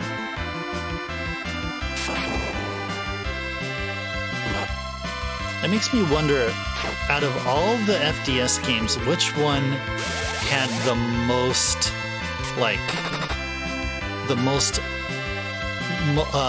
of memory, or the most, or which one is the largest in terms of data? Zip drives. I remember, yeah, iOmega zip drives. I think iOmega was the company that made these drives there. Not for games. Oh yeah. No, iOmega zip drives. I don't think I've ever seen any like that. I mean, I'm thinking about drives. So the N64 had a disk drive add-on for Japan. I don't think it ever was released outside of Japan. I'm not sure what format they were on. You used to do computer recycling for 5 years, plus seeing the old stuff that would come in. 256 meg hard drives the size of cinder blocks. Oh my goodness. Oh, that's just unimaginable nowadays. That is like totally unimaginable nowadays. But I think I'd believe that. I'd believe that. I'd believe that. Such a time capsule. Yeah, I mean, like, so 80s computers here, like even like the MSX here I have, I mean, it's off camera, but the one right here I'm pointing to, 64K of RAM. And I have a Turbo R. I have another MSX machine which is currently being serviced overseas. Just trying to fix an audio issue. That one has 512K. 512K of RAM. And I have a C64 that I bought that I won in a raffle at a stream on a streamer's a Twitch channel. I think that one has 64K. I believe it is 64K. Should have been smarter and took pictures. Oh gosh, that would have been cool to share. Ye old Packard Bale, it's your first. Commander Keen, Wolfenstein, and Diablo 1. Oh, those Wolfenstein, Diablo. It just reminds me of the times. I'm not a PC gamer. Like really, it was the Commodore 64, which was like the peak of my retro PC gaming and what I've done. I mean, I do retro PC now. I mean, at that time it wasn't retro, but now like the MSX is like the most current PC gaming that I'm doing. But back then, like I've seen Wolfenstein like advertised everywhere, signs everywhere, especially when you go to a PC store. Like there was like an abundance of like these small stores with like PC related stuff, and on occasion they would sell like console games. But I remember seeing Wolfenstein and Diablo everywhere. Being a PC gamer, I've been wanting to go back to console just because it was built around one thing, and that was it. Yeah, there were arguments made about how like the console it's like a PC but only built for like one purpose. So it's very, very specialized. But nowadays, like the PS2 was trying to do that, like it had a built-in browser and stuff, but only saw limited use, like via Final Fantasy XI. And I think it was the only one. It also had like a hard drive as well, a separate hard drive. But then what PlayStation was trying to do was realize more in the PS3. So once the PS3 hit, and then consoles that followed afterwards were multimedia. But here with the SNES, NES, TurboGrafx 16/PC Engine, and the Sega Genesis, not multimedia at all. So, yeah. But who knows? I'm willing to imagine, maybe not well known, but I'm willing to imagine that someone was able to turn an SNES or an N64 into a legit, like PC. In fact, the family computer, where Famicom is from in Japan, it was actually advertised as a PC. I think back then, and I don't know how it is now, but in Japan, if you sold something with, as, you know, like if you sold it as like something other than like a toy or something, or like an entertainment thing, then like manufacturing or something along the lines of making the Nintendo would be easier if it's considered something other than a toy or an entertainment device or something. There's always more of a console gamer in your past, went to PC game the last couple of years, get you distracted, end up not playing games. Well, there's so many of them. Like you can buy a ton of games, like a bucket loads of games off of Steam. And from what I've heard.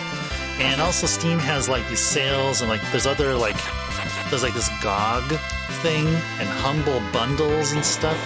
You can get a ton of games of varying qualities.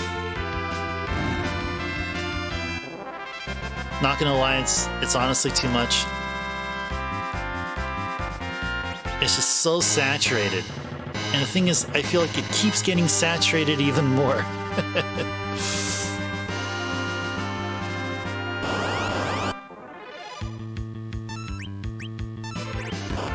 Even more so?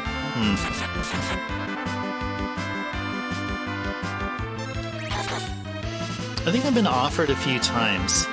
Once as a streamer, and another was, and then before that, in getting into GOG or Steam, and it just never really clicked. Never clicked. Yeah, so it's like, you know, like, I like to have physical copies of games, but if I can't get the physical copy, and if it's downloadable, and I like the game that much, then yeah, I would go ahead and buy a download copy. So then maybe that's like the closest thing. I mean, if we take that a digital purchase is more, I guess, PC-like in for a console. So I think of a console, I think, okay, it uses proprietary hardware or a proprietary, some proprietary method in loading a game and so on and so forth.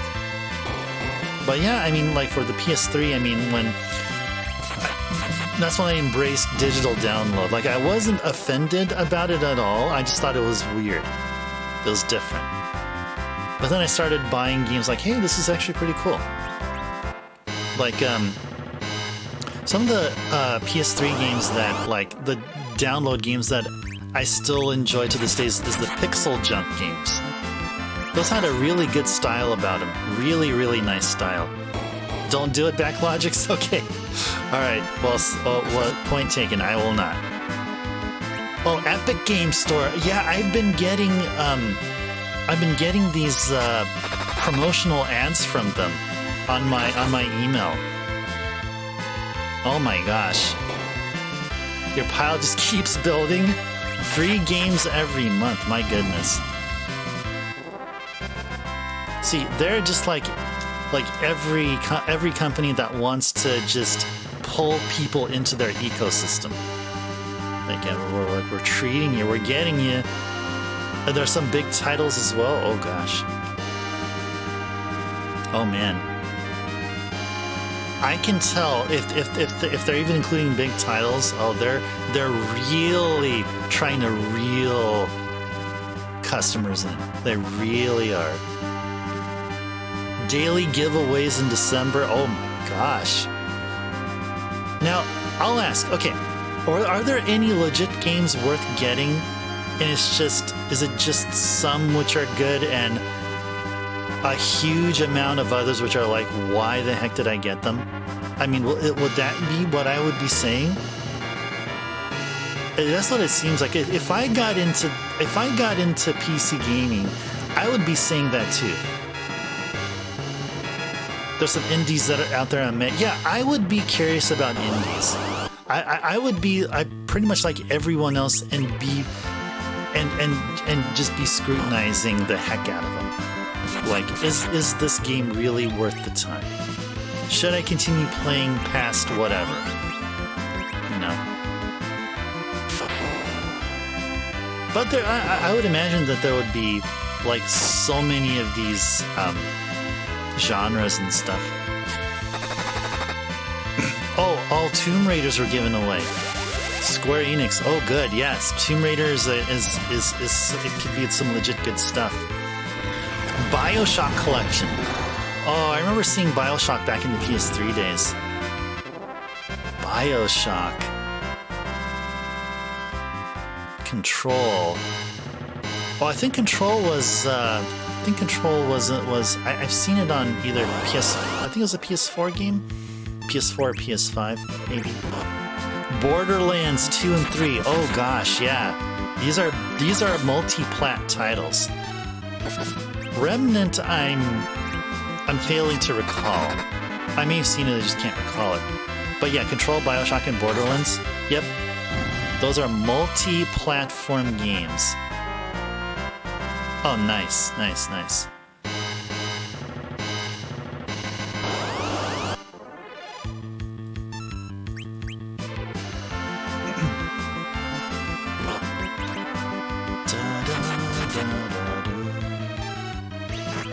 Call on Bahamut.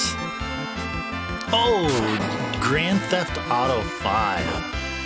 Yeah, that's a huge one. That's a super duper huge one. Just Cause 4. I remember seeing that title, and then seeing that title in the consoles for the consoles. Yeah, big AAA titles in there, but some indies that I'd take it or leave it. I bet some of the indie titles that are available on console are also available there too. I bet Hollow Knight was a part of it there. Not now, it was currently. I bet Shovel Knight was there too. Celeste was probably there. A few other ones I can't think. Oh gosh, what was this one? What was this Sonic-inspired game? Oh, Enter the Gungeon. Yeah, okay, that one. Oh gosh, Rogue Dungeon. Some older ones. Sonic Mania. Oh man, Sonic Mania. Man, at that time Sonic Mania came out, I was excited. It's coming off of playing Sonic Generations on the PS3, where like, geez, I had to be working with such lag, such input lag. It was just, in times it was really unbearable, but geez. But when Sonic Mania came out, I was like, yeah, now we're back. We're back now. And that I bought as a digital download at the time exclusively. Then I eventually picked up a physical copy. I haven't played the physical copy though, but I did play I think I played through maybe the first 3 or 4 stages of Sonic Mania. The Sonic inspired game, yeah. Oh, I think it starts with an F. I think it's F. Or maybe I'm wrong, yeah. I forgot. But yeah, the Sonic inspiring game, yeah. Yep.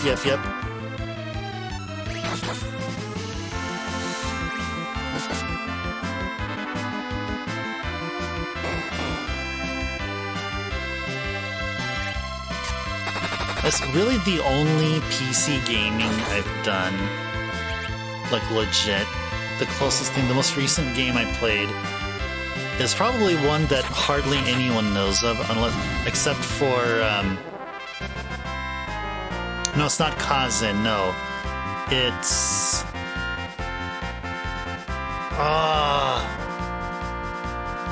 trying to remember. Yeah, the Sonic-inspired one is, yeah, no, it's not that one, no. No, the game I played, which hardly anyone knows, only way you know is if you're a die-hard Shin Megami Tensei fan, and that's Prologue something. It's a game where it's like a Metroidvania where it kind of set up like Portrait of Ruin, Castlevania Portrait of Ruin, where you switch between two characters, and in this game it's a 2D platformer where you switch from Jack-O-Lantern and Jack Frost. Oh, Synchronicity Prologue, that's it. Yes, Synchronicity Prologue, yeah. That's the most recent PC game I played. The one that I downloaded a file, and I think either came with or I had to download its bootloader or something like that.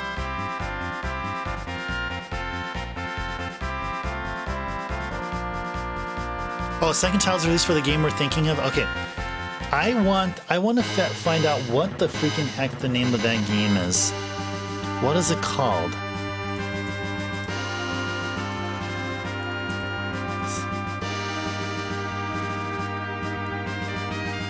What was the name of the game?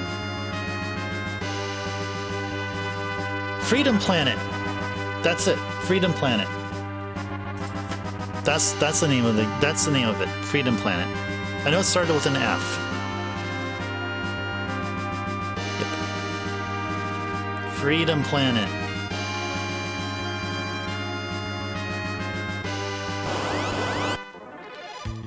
Now, is that along the lines with what you said? Was there a sequel to it?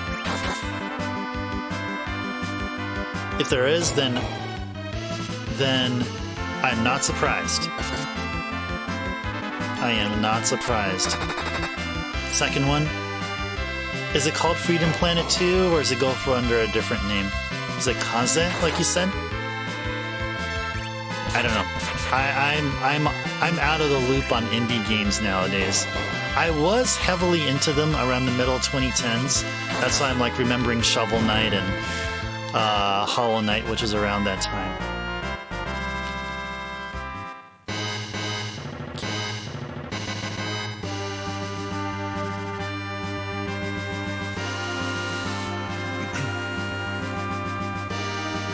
Alright. Freedom Planet 2, okay. Release? Oh, it was recently released. September, okay.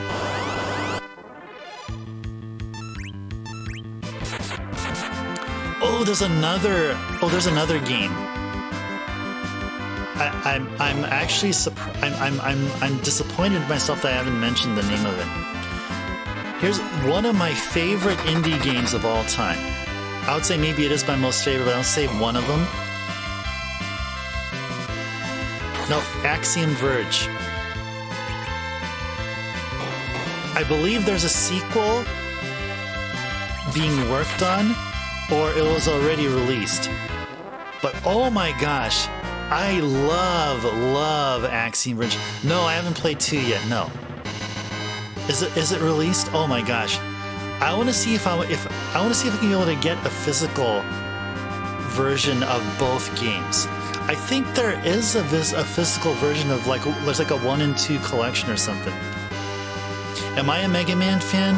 Yes, especially the NES Mega Mans. I haven't played X, but like 1 through 6, yeah, I played those. Yes, I know that counts me as it. Roguelikes, not very much. Really, the only exception was the Etrian Dungeon. in the Dragon Quest engine, but not too much on roguelikes.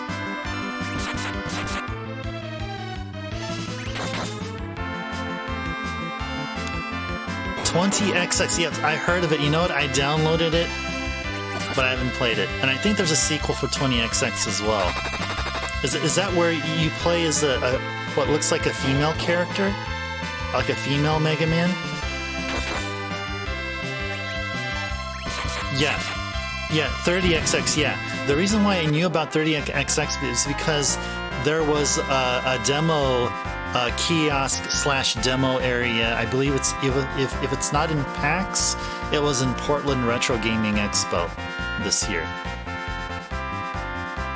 Yeah. Oh, early access. Okay. So there were people that were actually playing the demo that had early access stuff there. Yeah. It looked really neat. Yeah, it looked really, really neat.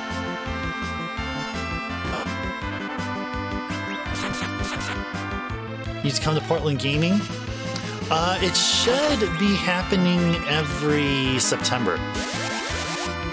Like this year it happened in I believe it was around the mid-September. Oh no, actually Labor Day weekend.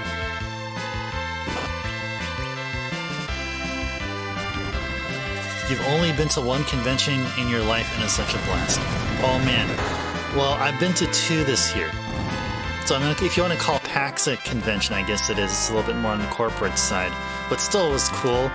The Portland Retro Gaming Expo one was like, it was so for the retro nerd, the retro geek. So not only are there retro gaming stores there, or their storefronts there represented, not only were there figures, like merchants selling figures and all this other stuff, and not only were there games to try out and play, there were arcades there, arcade cabs.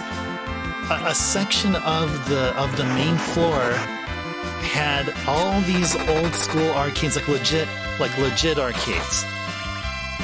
It is so cool. Yeah, Backlogics if you can. If you can, make it. Do it. Like PAX, you don't have to go to PAX if you don't want to. I mean, it's cool. I mean, in Seattle and such. I mean, it's cool. But dude, totally worth it. Something I wanted to do in California, there just wasn't a way to get a plane flight and,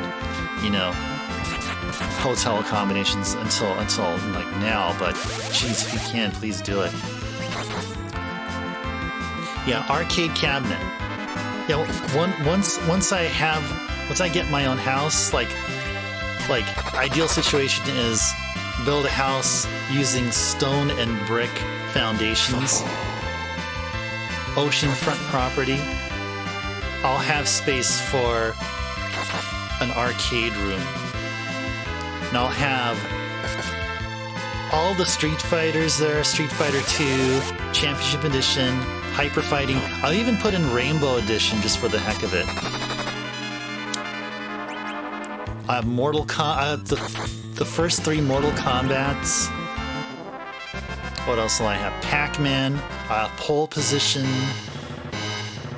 maybe a few of the Atari games. Maybe I'll have like Missile Command or something. Check this out. Let me see here. I just need to hold A for this battle.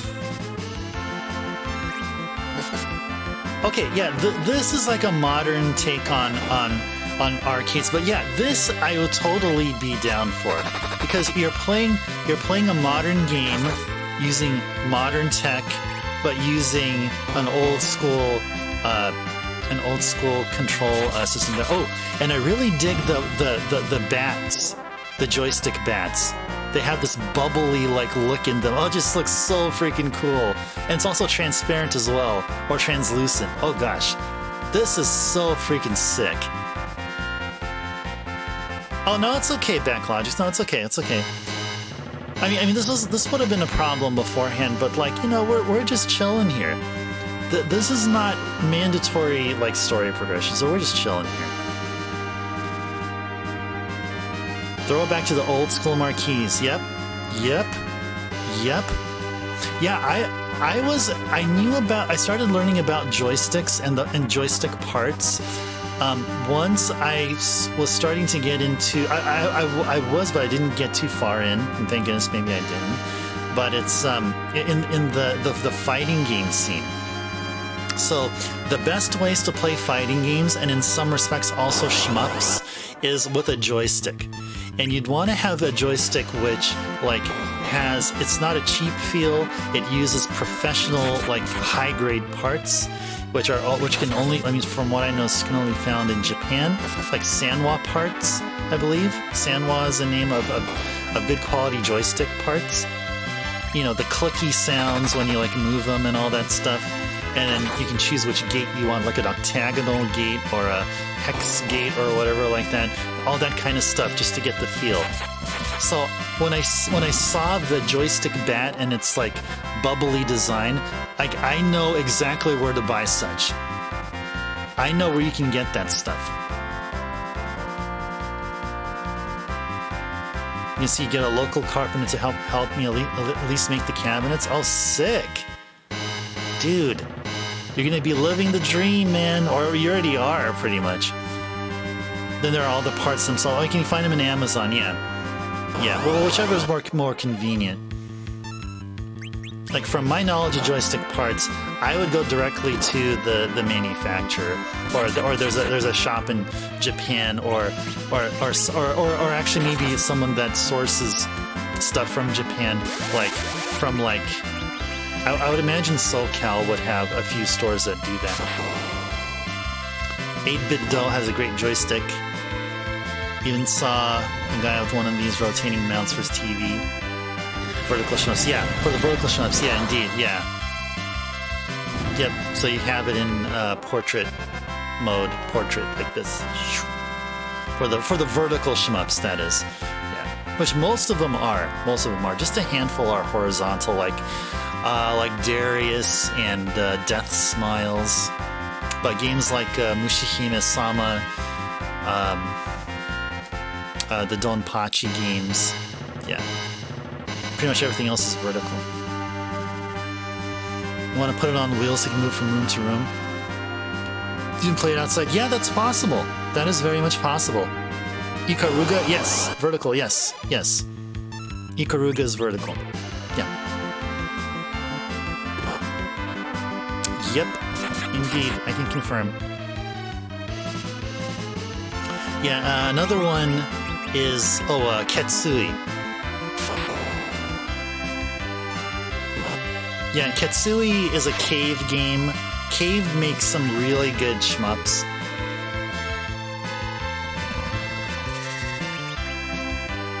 Ikaruga, I don't think that's a Cave game. It's some other game, but that's okay, it doesn't matter. Ikaruga is a great game. Ikaruga is also for the GameCube. Did you know that? No, there's an Ikaruga there's Ikaruga ported to the GameCube. Can you believe that? They have neighbors who have kids the same age as yours. They love playing on your Nintendo Switch. Nice. A little roller cart on wheels with a projector so they can play outside. But they go nuts for an arcade cabinet. Oh, there's one of the beachfront arcades. Ooh. Yeah, if that can be done, I bet it would be awesome. I bet it would be awesome. I bet you will definitely get the response. You'll definitely get that response. And if it makes you be excited, that'll make everyone be excited. It's put in demo mode. Oh, nice. Yeah. Yep. No quarters required. Yep. That sounds like a great plan. It indeed sounds like a great plan. Yeah, that reminds me of like how in MAME you can like set it to like whatever free credits or something like that. Like it's like you have a virtual dip switch, like the old school arcades had.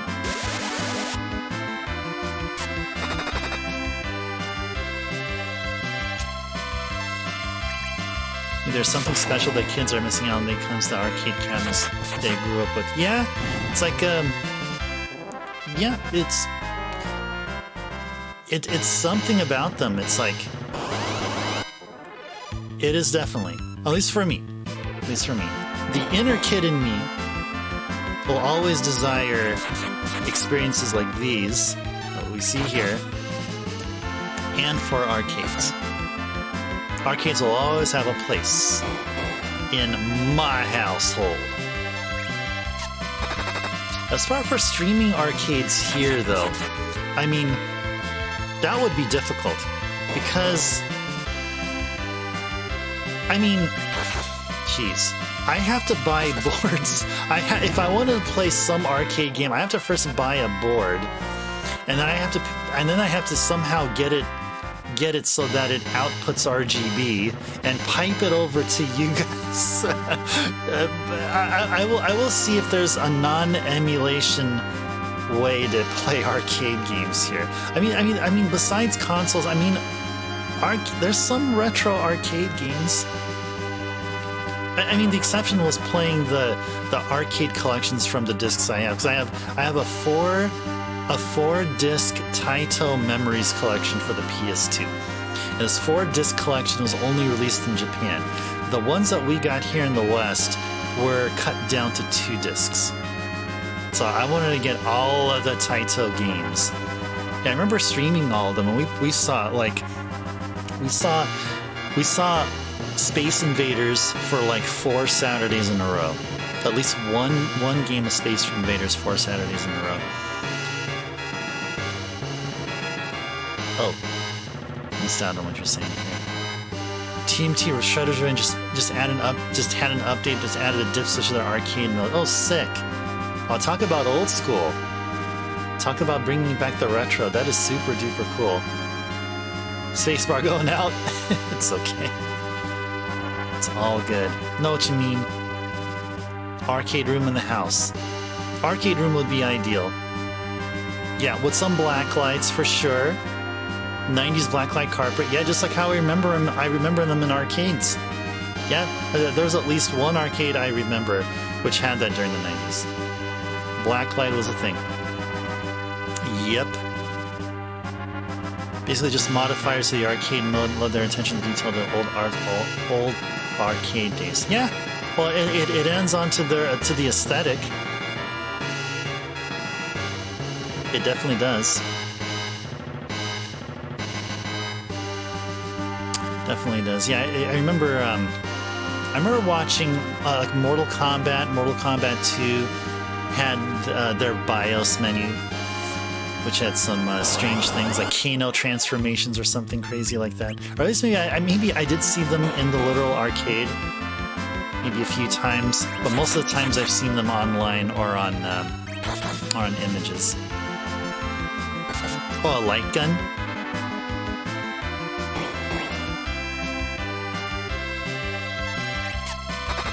Sidon? Oh, are you talking about like light gun games like Lethal Enforcers or something like that? Or like House of the Dead? Or Time Crisis? Oh yeah, Time Crisis. Yeah. Oh, you know, if I would add an arcade in my house, I would definitely add House of the Dead. House of the Dead would be my pick. I think Time Crisis would be cool too. I think because I've seen Time Crisis so much, like when I think of the last time I've seen a Time Crisis arcade, a movie theater comes to mind. Because not every movie theater has like a small arcade section, but the one that I used to frequent with most often, many years ago, had an arcade section, and I remember playing Time Crisis on it. Or watching a friend play it. Terminator 2 would be fun. Revolution X. Yeah, I was thinking Aerosmith. I don't remember. I don't remember that. I know that Revolution X. It makes me think. It makes me imagine. What was his name? Steve Tyler, the singer. I think he was up there, dressed in his onstage gear. I think so. It was either that or maybe it was, yeah, I don't remember. I don't remember exactly. It was Aerosmith, yeah. I was thinking, like, did they do... Was it a light gun game, or was it like some... Or was it like a Beat Mania / Dance Mania like? Or that may have been a bit later. That probably was Dance Revolution I meant to say. Sorry, Konami. I meant Dance Revolution. You can shoot CDs if you collect a certain power-up. Either CDs or vinyl. It was light gun. Made by Midway. Oh, that's right, yes! You know why I say that? I recollect another of Midway's games showing advertisements like in between the title screen and demo. What game was it? Was it any of the Mortal Kombats?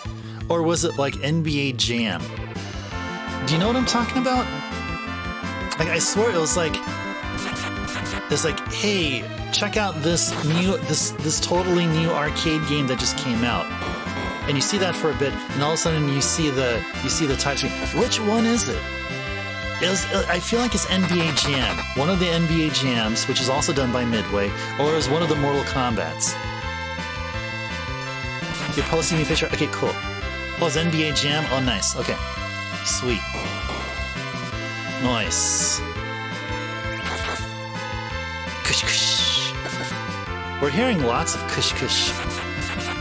Hearing lots of it here. Gonna hearing it again another 3 more times. Dance Revolution X, Terminator 2, Judgment Day Arcade. Oh yeah, this brings back, yes, that girl there holding the what is a semi or something, whatever she's holding. Yeah, I remember seeing this. Yep, I do remember seeing this.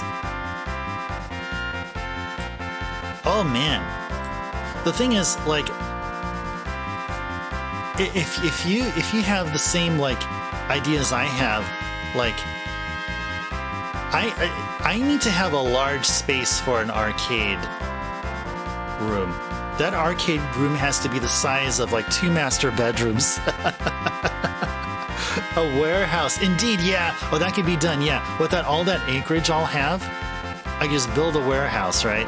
Have proper heating, ventilation, air conditioning, and all that stuff done, of course. But yeah, have a warehouse and just load it up with arcade games. And maybe have 2 floors. Like the top floor is for like the total retro old school, and then the bottom floor, like the 80s and earlier, and then the bottom floor is like 90s and later. Yeah, like a 2-car garage. Yeah, indeed, yes. Yeah, I had a relative of mine, a cousin of mine, who had a house with just maybe a half acre of a backyard, and yeah, he made a warehouse, yeah, like a warehouse area. It's like it's 2 floors, and yeah, they had to, before that they put in like cement base and all that stuff, plumbing and wiring and all that stuff, and eventually they built the place. Yep. Disney did something like that in Chicago called Disney Quest. 4 levels of video games and arcade stuff. Oh, dude. 4 levels. Oh, man. Oh, man.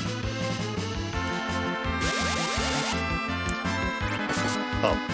Actually, why are we doing this? Cecil's gone. Well, actually, you know what? That's okay.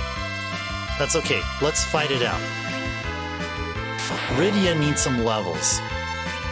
Now, I was thinking, how can that be possible? Because then you'd have to consider how can you be able to create as much. Actually, you know what? I think Rydia had better call on Bahamut. I was thinking, how the foundation be? I guess it would be like you need to put twice as much concrete as support. You need twice as much of a frame or something of that nature, just so I can withstand a lot of weight. Ski ball and crane games, the Star Wars. Oh my gosh! See, the thing is, man. Okay, the thing is, even if a two-story warehouse is done, why? Okay, actually, we should run away here. We should I should even just start charging people to come in to enjoy. Like, unless they're people I know, maybe I can make a business out of it. Or maybe you can make a business out of it, though. Maybe that's something that you can do. You can evolve your idea of the internet cafe. No one is below a cover charge.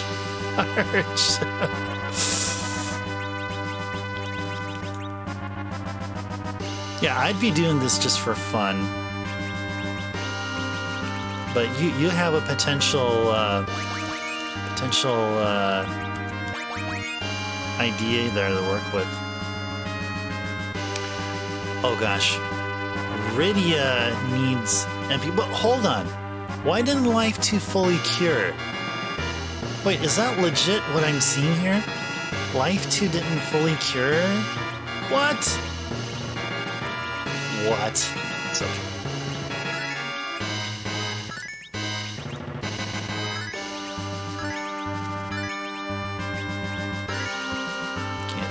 It for here.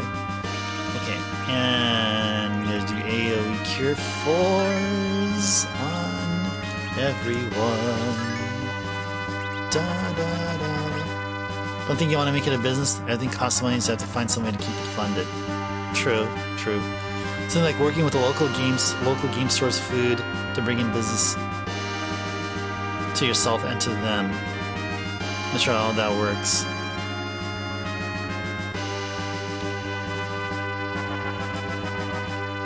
Oh, so I guess what it sounds like is something like an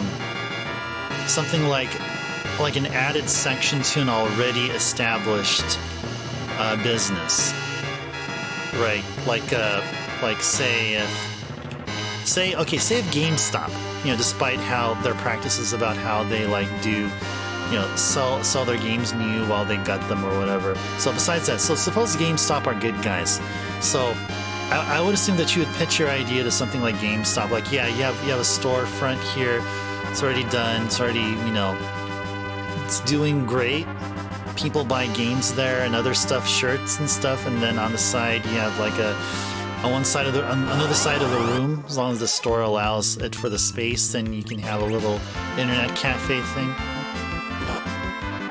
So I was thinking all along that you would open up your own store, just legit, your own. I call it the Backlogic's Retro Lounge or something.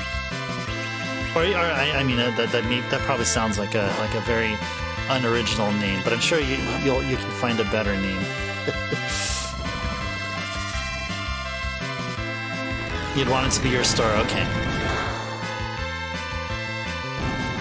Have your own place. Recommend your patrons to go and see the local video game stores. Yeah, to establish good rapport with the community, of course. Yeah, totally. The LAN party. Okay, sounds good. Sounds good.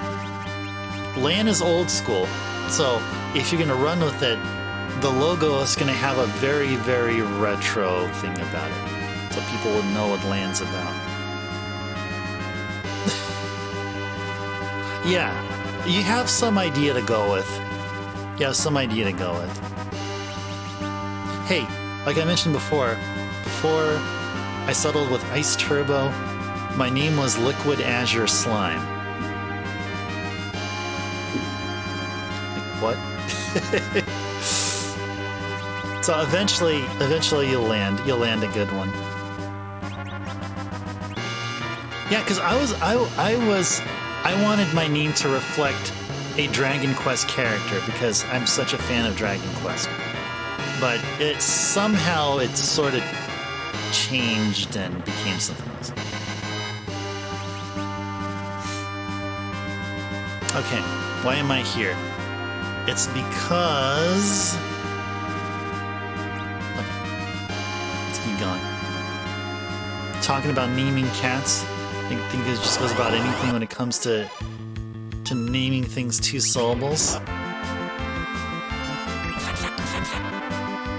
You know, are some good names for cats? I mean, because, like, if I'd ever get... I did mention that at some point once I get a house, I also want to own a few cats.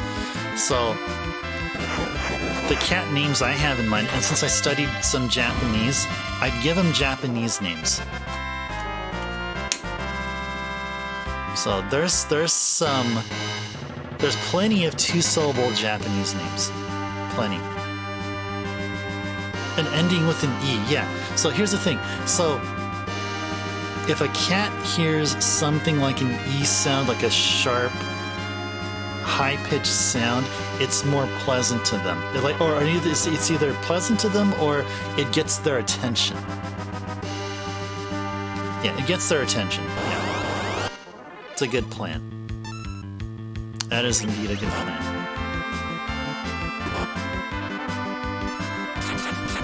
Two-syllable names tend to stick more because these are all... Sure. Well, there's a streamer that one of his cats is named Nate. I mean, no, nothing. Like I just didn't even realize. But yeah, I mean, they called them Nate. So it's like, okay, yeah, Izid. Yeah, I just realized that just too late before I said it. But like, yeah, I mean, cats can be given just normal human names, and there's others that call them cute names, you know, intended for cats. And my plan is to name my cats Japanese names, you know. But people in Japan, there's names for pets which you'd think like, why would you name them? But it's like a cultural thing, and of course I respect it. I respect other cultures and what they do. But like a dog name in Japan, like if you're in Japan, you would hear someone call their dog Batman, right? So in one way, you think it's, you know, it's not something that you would typically like here in the States, but you know, I guess Batman is cool because it's like, oh, we're running out of arrows. We are running out of arrows. Wait, how's that pronounced? How does QN pronounced? Now, can you phonetically spell it out for me there? Oh, Kyun. Or Quinn, or Kyun. Yeah, Batman's a bit much, yeah. Or Kun. Okay, Kun. Okay, cool. Okay, what am I doing here?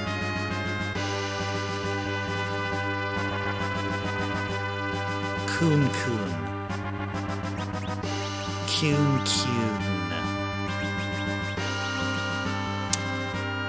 Oh.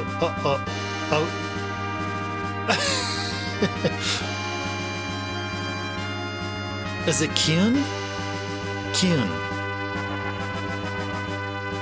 Is it delay? Okay, I last said Kyun. Okay, that one. Good. Alright. I feel good. Yeah, there's delay. I think chat delay is the true boss. So when I go on stream, it's not the game. It's chat delay. Chat delay is the true final boss. And it's omnipresent. The way to deal with it is different than dealing with Zeramus here. Yes.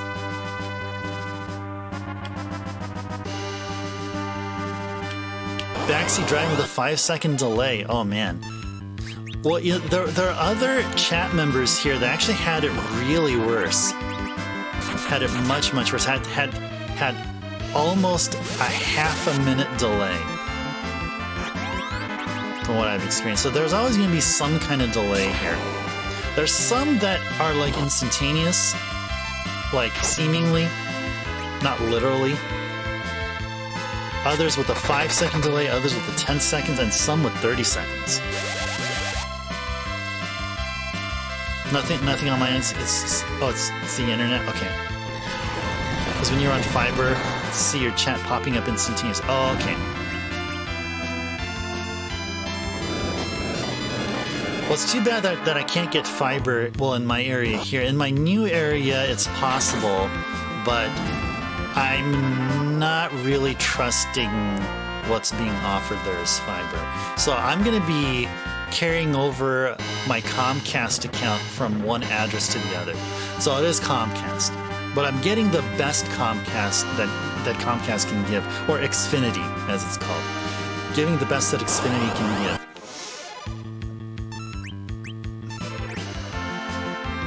You're in the laptop, a room away from the modem.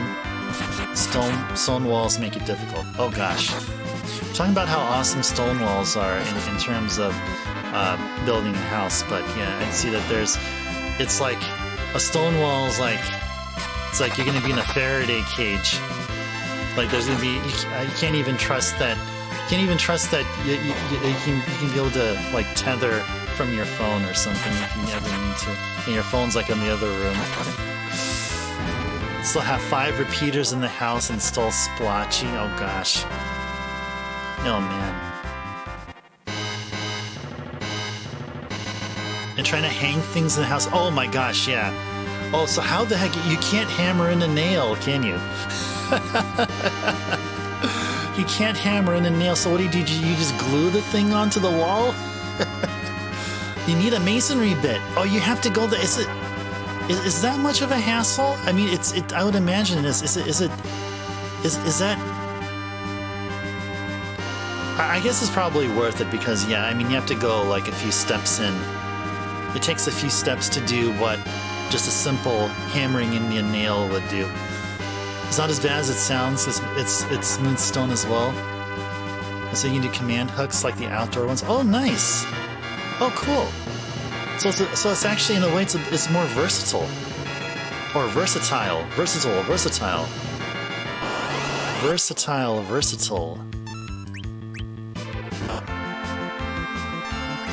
Cool. Okay. Alright, so I have not abandoned hope in my dream home with stone and brick foundation. Okay. Stone and brick walls as well. Maybe stone and brick ceiling. Well, maybe not. Maybe it'll be partial. Now, actually, maybe the roof and ceiling, I think it's best not to. I think only that part will be wood. Wood and other non-stone. Don't want to make it sound like hanging a TV mount. No. That's kind of what I had in mind, though. But your description there, what you mentioned, it really made it sound like it's worth it. It's kind of like, I don't know. It's kind of like it's an expensive thing, but you get your return, you get your investment return, and much more. That kind of thing. Small masonry bit, put in a plastic wall anchor, then it's fine. Yeah. Sounds good. Good thing that I wish I can be able to remember this years later when the opportunity presents itself that I can get this house or whatever, if that would ever happen.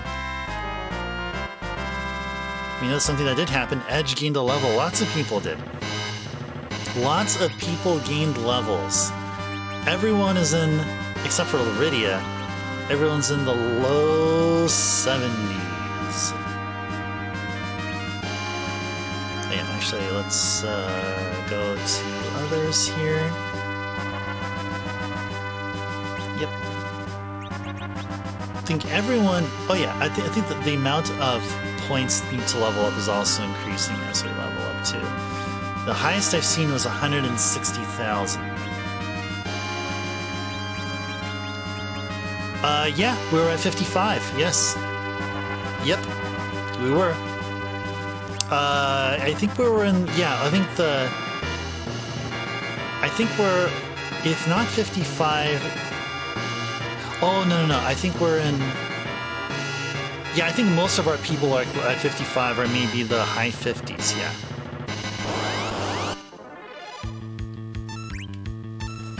You missed the stream.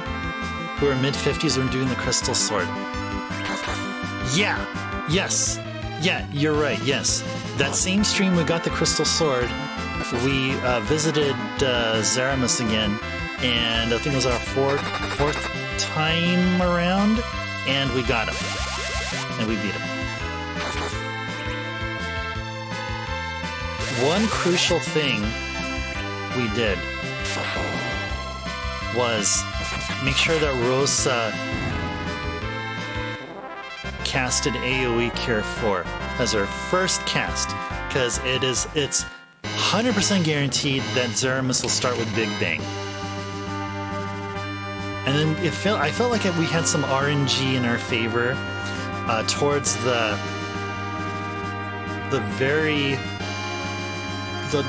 last two or three hits onto Zaramus.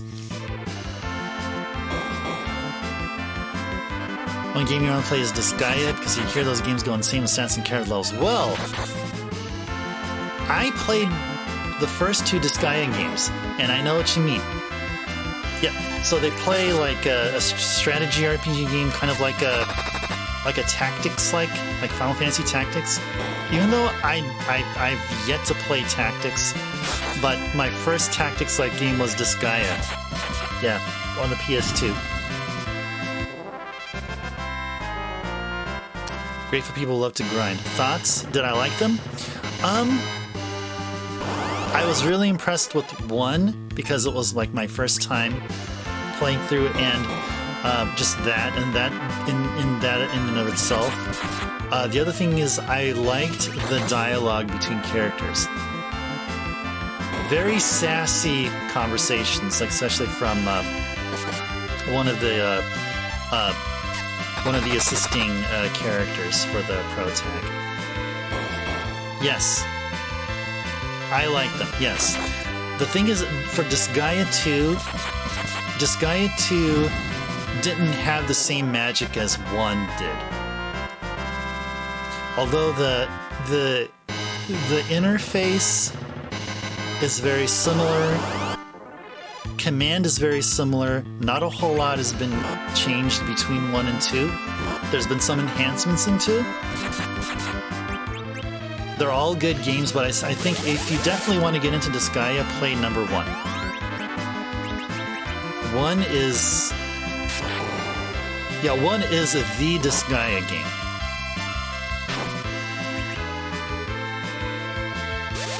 You've heard the same as well? Yeah. I agree.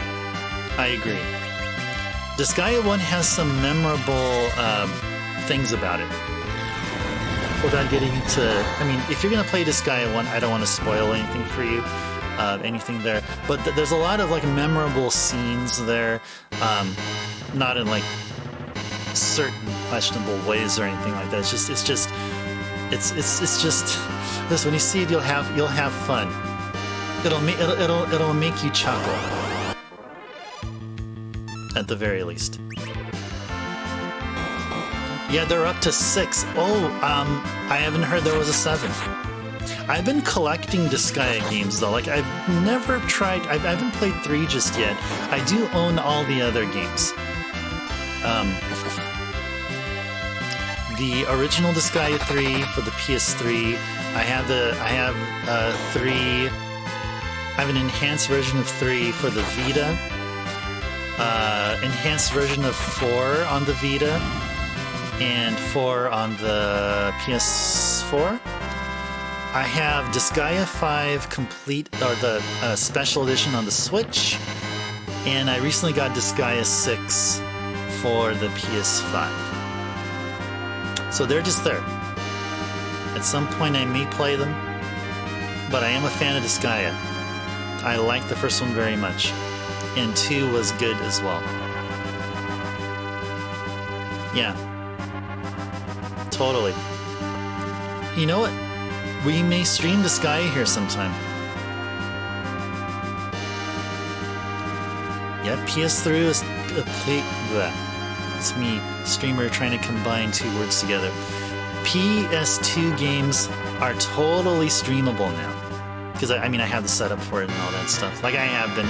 You guys have seen me play CVS2 as a warm-up game every Saturday. CVS2 is playing on a PS2. And only two Disgaea games were released for the PS2. Just the first one and the second one. 3 and on were, like, after PS2. Oh my gosh, that is close. Dude, that is close. Sorry, Radia. We wanted you to wait up on the Bahamut Cogs. We were reading something about Disgaea. Oh my gosh. I can't believe that. It seemed like they were already in development with 7 before 6 was even released. Like, what? What? I felt the same, I kind of felt the same way about East 9. I thought East 9 was very, very... was not very, but it was released too soon after 8. Like 8, it took like what, about a year and a half or so between East 8 and 9. But anyway, yeah. Yeah, 6 was just released. So what is this gonna be? What is the plan for 7 now? What is 7 all about? Let me go research Disgaea 7. Let me go research it. I'll research it after stream first. I have another 5 more minutes or so. Hades from Supergiant Games is already getting a sequel. I believe I heard of Hades. Not familiar with it. I think I've heard of Hades.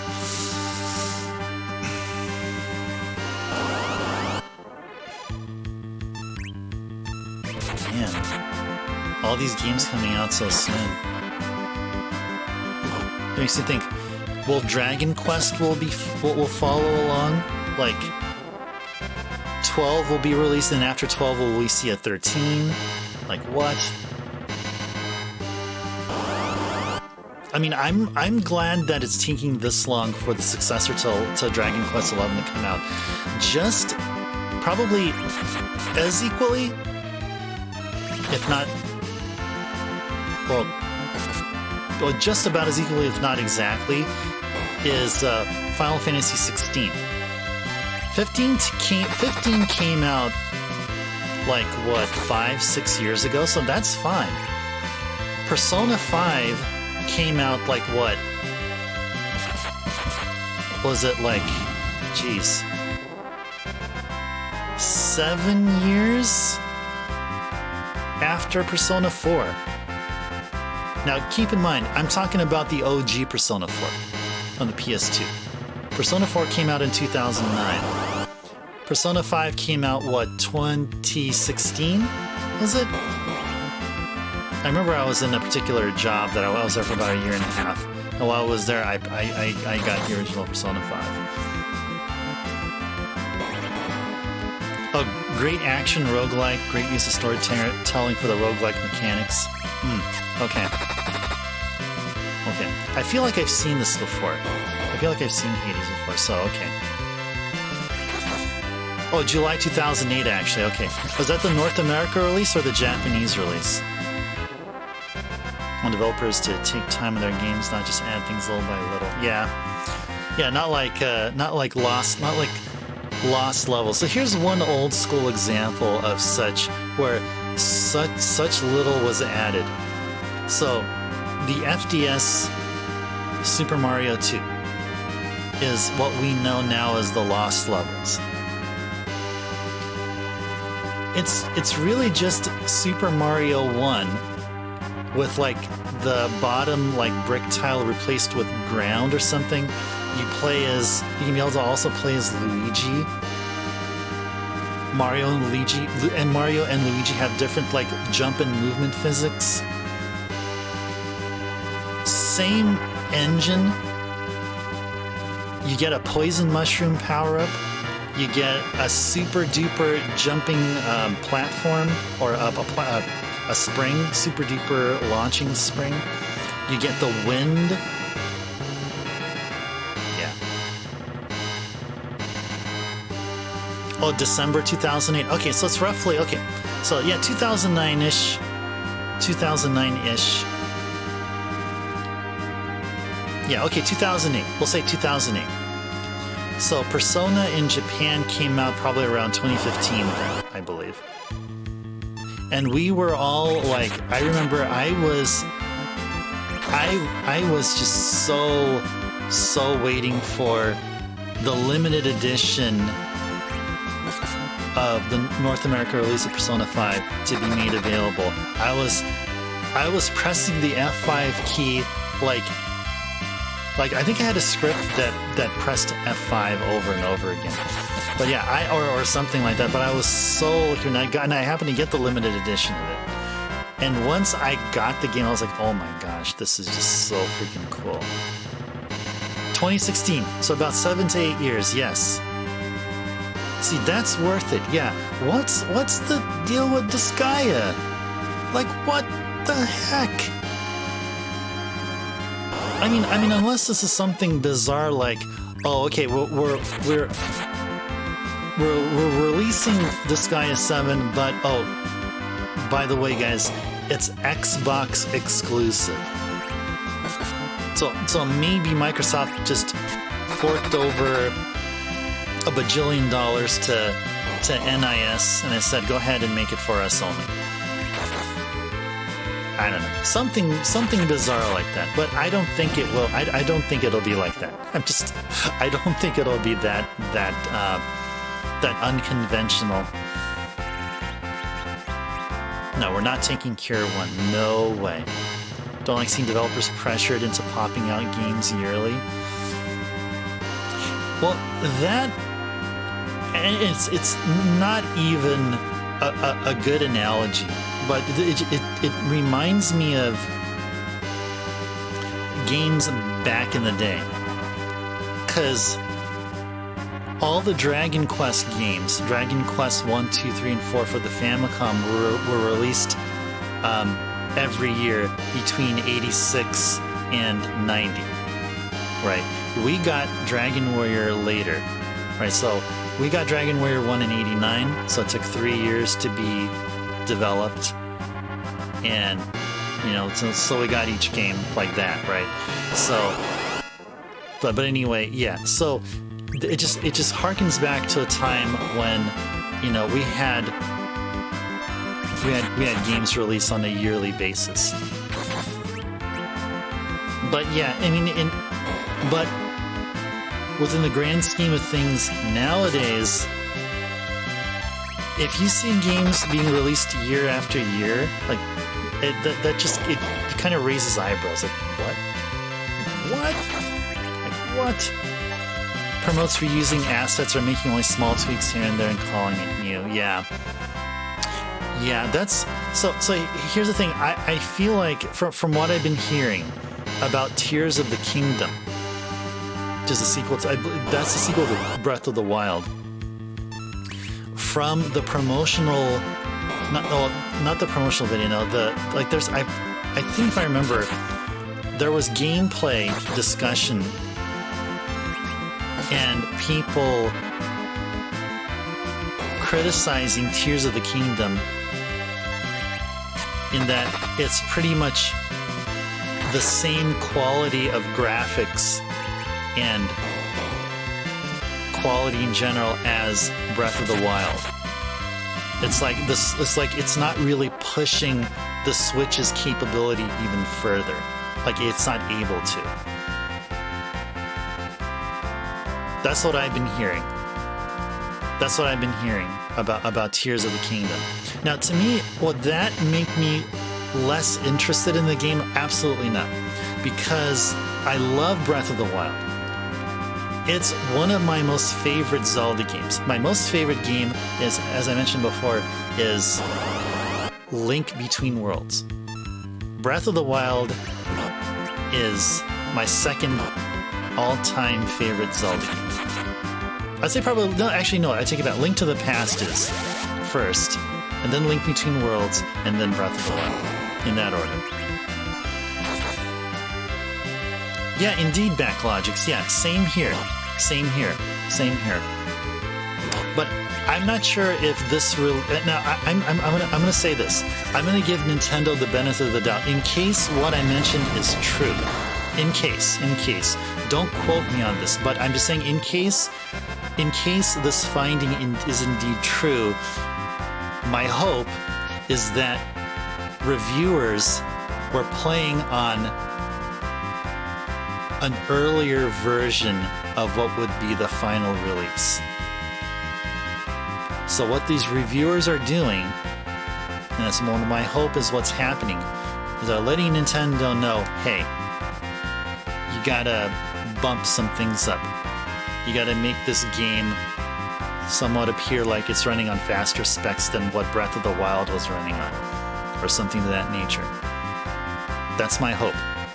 I hope they're playing with version 0.995, and the eventual final release would be on 0.997. You know what I mean? That's just my hope. That's just my hope.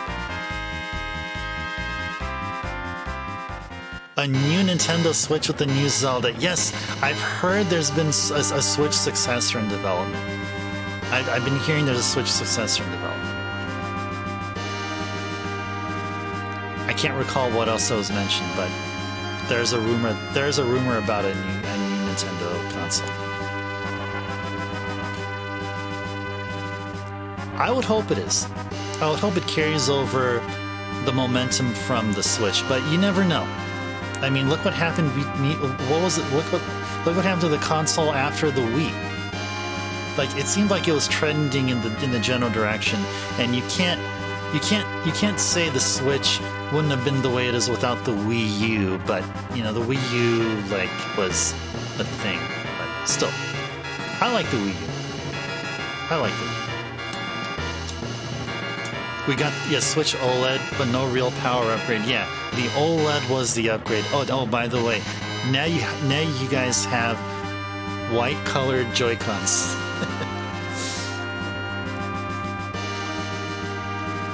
Faster and stronger Switch, well, with the OLED screen, yes. Or actually playing it on an OLED monitor. Well, you can get an OLED TV for cheaper though, but an OLED monitor would be something I would be looking for. I don't think there are. Maybe there are OLED monitors, but yeah. You feel like there's something coming? Yeah. I'm a bit on board on that as well, but I feel like I would love to just pick up an OLED Switch just to have around in case my main one, my main Switch here, if it ever croaks or does something, or maybe I'll just have another Switch in another room. But I like OLED technology. I'm a huge fan of OLED. So just for the sake of having an OLED screen. I mean, I'm a fan of the Vita, despite the fact that it hasn't done really well. Just for the simple fact it has a beautiful OLED screen. I played the Muramasa Rebirth port. It is so beautiful. Such an experience. I love it, love it, love it. Muramasa. So perfect on the Vita. Talking about how nice the OLED is nice on the Switch. That would be my selling. My selling point is really the OLED. Just for never mind that it's the exact same tech. Bring that to PC. The OLED monitors that I'm thinking of are the ones that Sony no longer makes anymore, but they're pricey as heck, and you would only find them in like major businesses like broadcast stations, and these are the equivalent to the PVMs, to Sony's PVMs and BVMs. So there's an equivalent for OLED. So there's an OLED PVM or an OLED BVM, and they would cost. That would be in around the $10,000 range. No, I cannot afford that. But if I did have that much money and I decided, okay, you know what, I'll pass up on buying a Rolex, this time that I'd buy myself one of those. The ultimate OLED screen with high quality parts. That's why I had their gaming monitors that you think were OLED. They were back in the day. It was just PSTV. Oh, yeah. I think I know what you're talking about there. Oh, Dragon's Crown. Atlas, yes. Dragon's Crown, yes. Dragon's Crown would be beautiful if you play it on some OLED screen. My goodness. My goodness. Okay, let's go save. It's about time that we save here. Man. I do have a I think it's called a PlayStation TV. Yeah, I do have one. Or Vita TV or whatever it's called. Yeah, once I get around to getting an HDMI setup for streaming, oh man, we can be playing... Well, after we played the original Persona 4, maybe we'll give Persona 4 Golden a shot. That would be cool, wouldn't it be?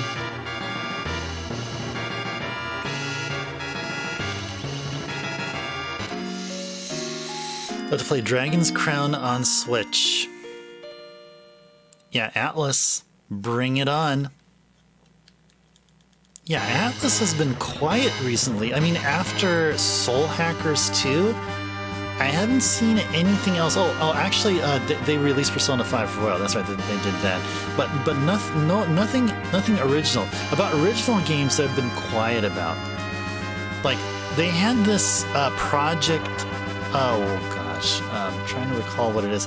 But if you're following Atlas, remember these like videos where you see, like, one of them was like a literal, like, real life, like a person dressed up in Viking, and like you saw him like on a table with like a piece of like chicken, and he was like all like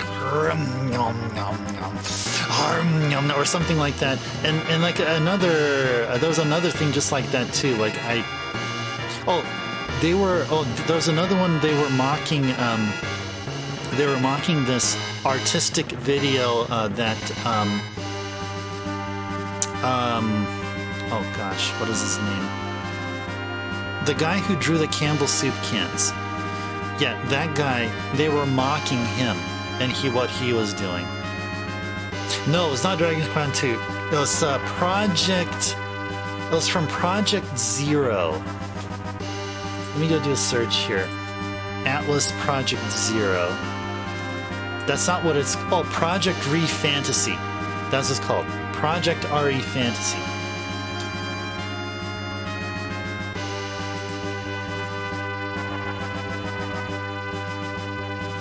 A fool's journey begins. Yeah. Yeah, let me give you guys a link here. Yeah, it's this one. This is one that we were just talking about here. For those who are interested in knowing what the freaking heck are we talking about.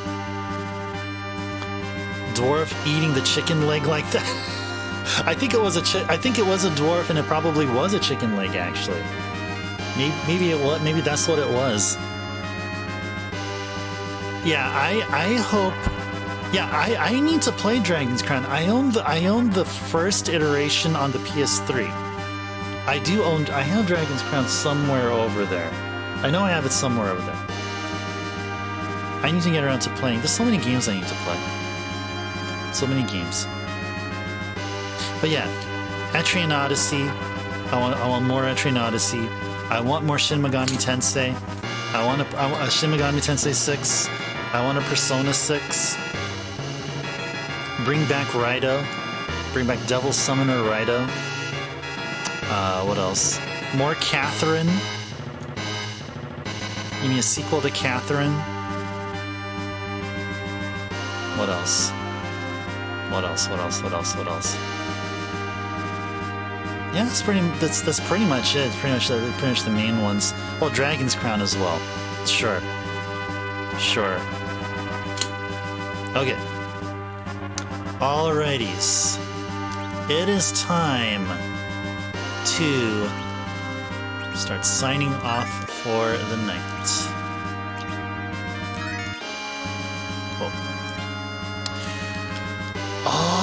right, it's already 4 hours and 28 minutes in, almost 4.5 hours. We get some progress. Used to play Catherine. Catherine is... You have to get used to the block pushing there.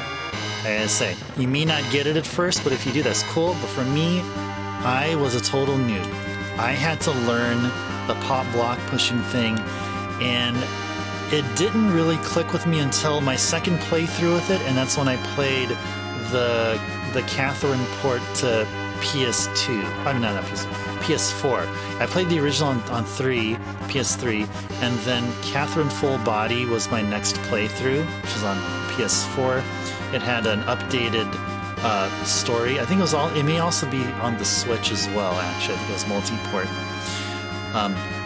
In my second playthrough, it clicked. And it even made the later block puzzles easier as well. Full Body's on the Switch. Okay, sweet. Okay, cool. Go for it. I recommend it. Just if you really, if you like, if the block pushing puzzle interests you, even though it's difficult as heck, go through it one more time and it'll finally click. If you want to, that is. Or maybe just one playthrough is fine, because at least you get the story. You don't need to play it again just for part of the game that doesn't change. The block pushing, though, does. It's seemingly different every single time you play. Oh, push mode. That's another one of the downloadable titles on 3DS. Spent so much time playing push mode on the train, or on train rides and bus rides. So fun. Oh, another one was Box Boy. Box Boy on the 3DS. I highly recommend Box Boy. It is so fun. It is so fun. If you like push mode, get Box Boy on the 3DS if you still can. Dude, I can't recommend it enough. If you like puzzles, oh my goodness. So good. So good. Alright. I think it's about time that I sign off, actually. So let's do that. We'll talk more later on Saturday. I hope you guys see you then. Let's go ahead and do this. Platforming puzzle to the music. Till next time, yes. That sounds like frequency and amplitude from the PS2. Sort of like that. Or actually no, it's actually different, because frequency and amplitude are like you're literally like playing a guitar or something like that, but on the controller, something like that. So it uses some similar mechanics. Okay, I'll check out Sound Shapes online, Backlogix, and yeah, thank you so much for joining me here, and yeah, many of you here in chat, really good turnout here. My goodness, I'm so thankful for this. Thank you so much. Yes. Thank you, Backlogix. You have a good night as well. Yeah, I'll see you later. Yeah, we'll definitely be here. Yeah, so guys, tune in on Saturday. Let's aim for a 4 p.m. Pacific time start.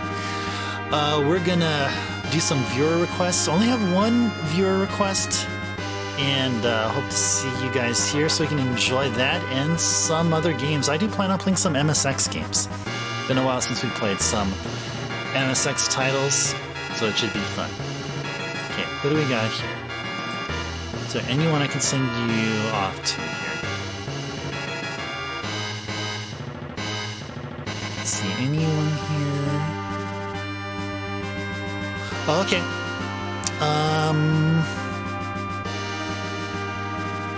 Let's see. Oh, we'll just sign off for tonight. I don't see anyone video gaming wise there who's online currently. So, okay. Alright, this is Ice Turbo signing off for the night. Thank you so much for watching. Take care, and see you next time.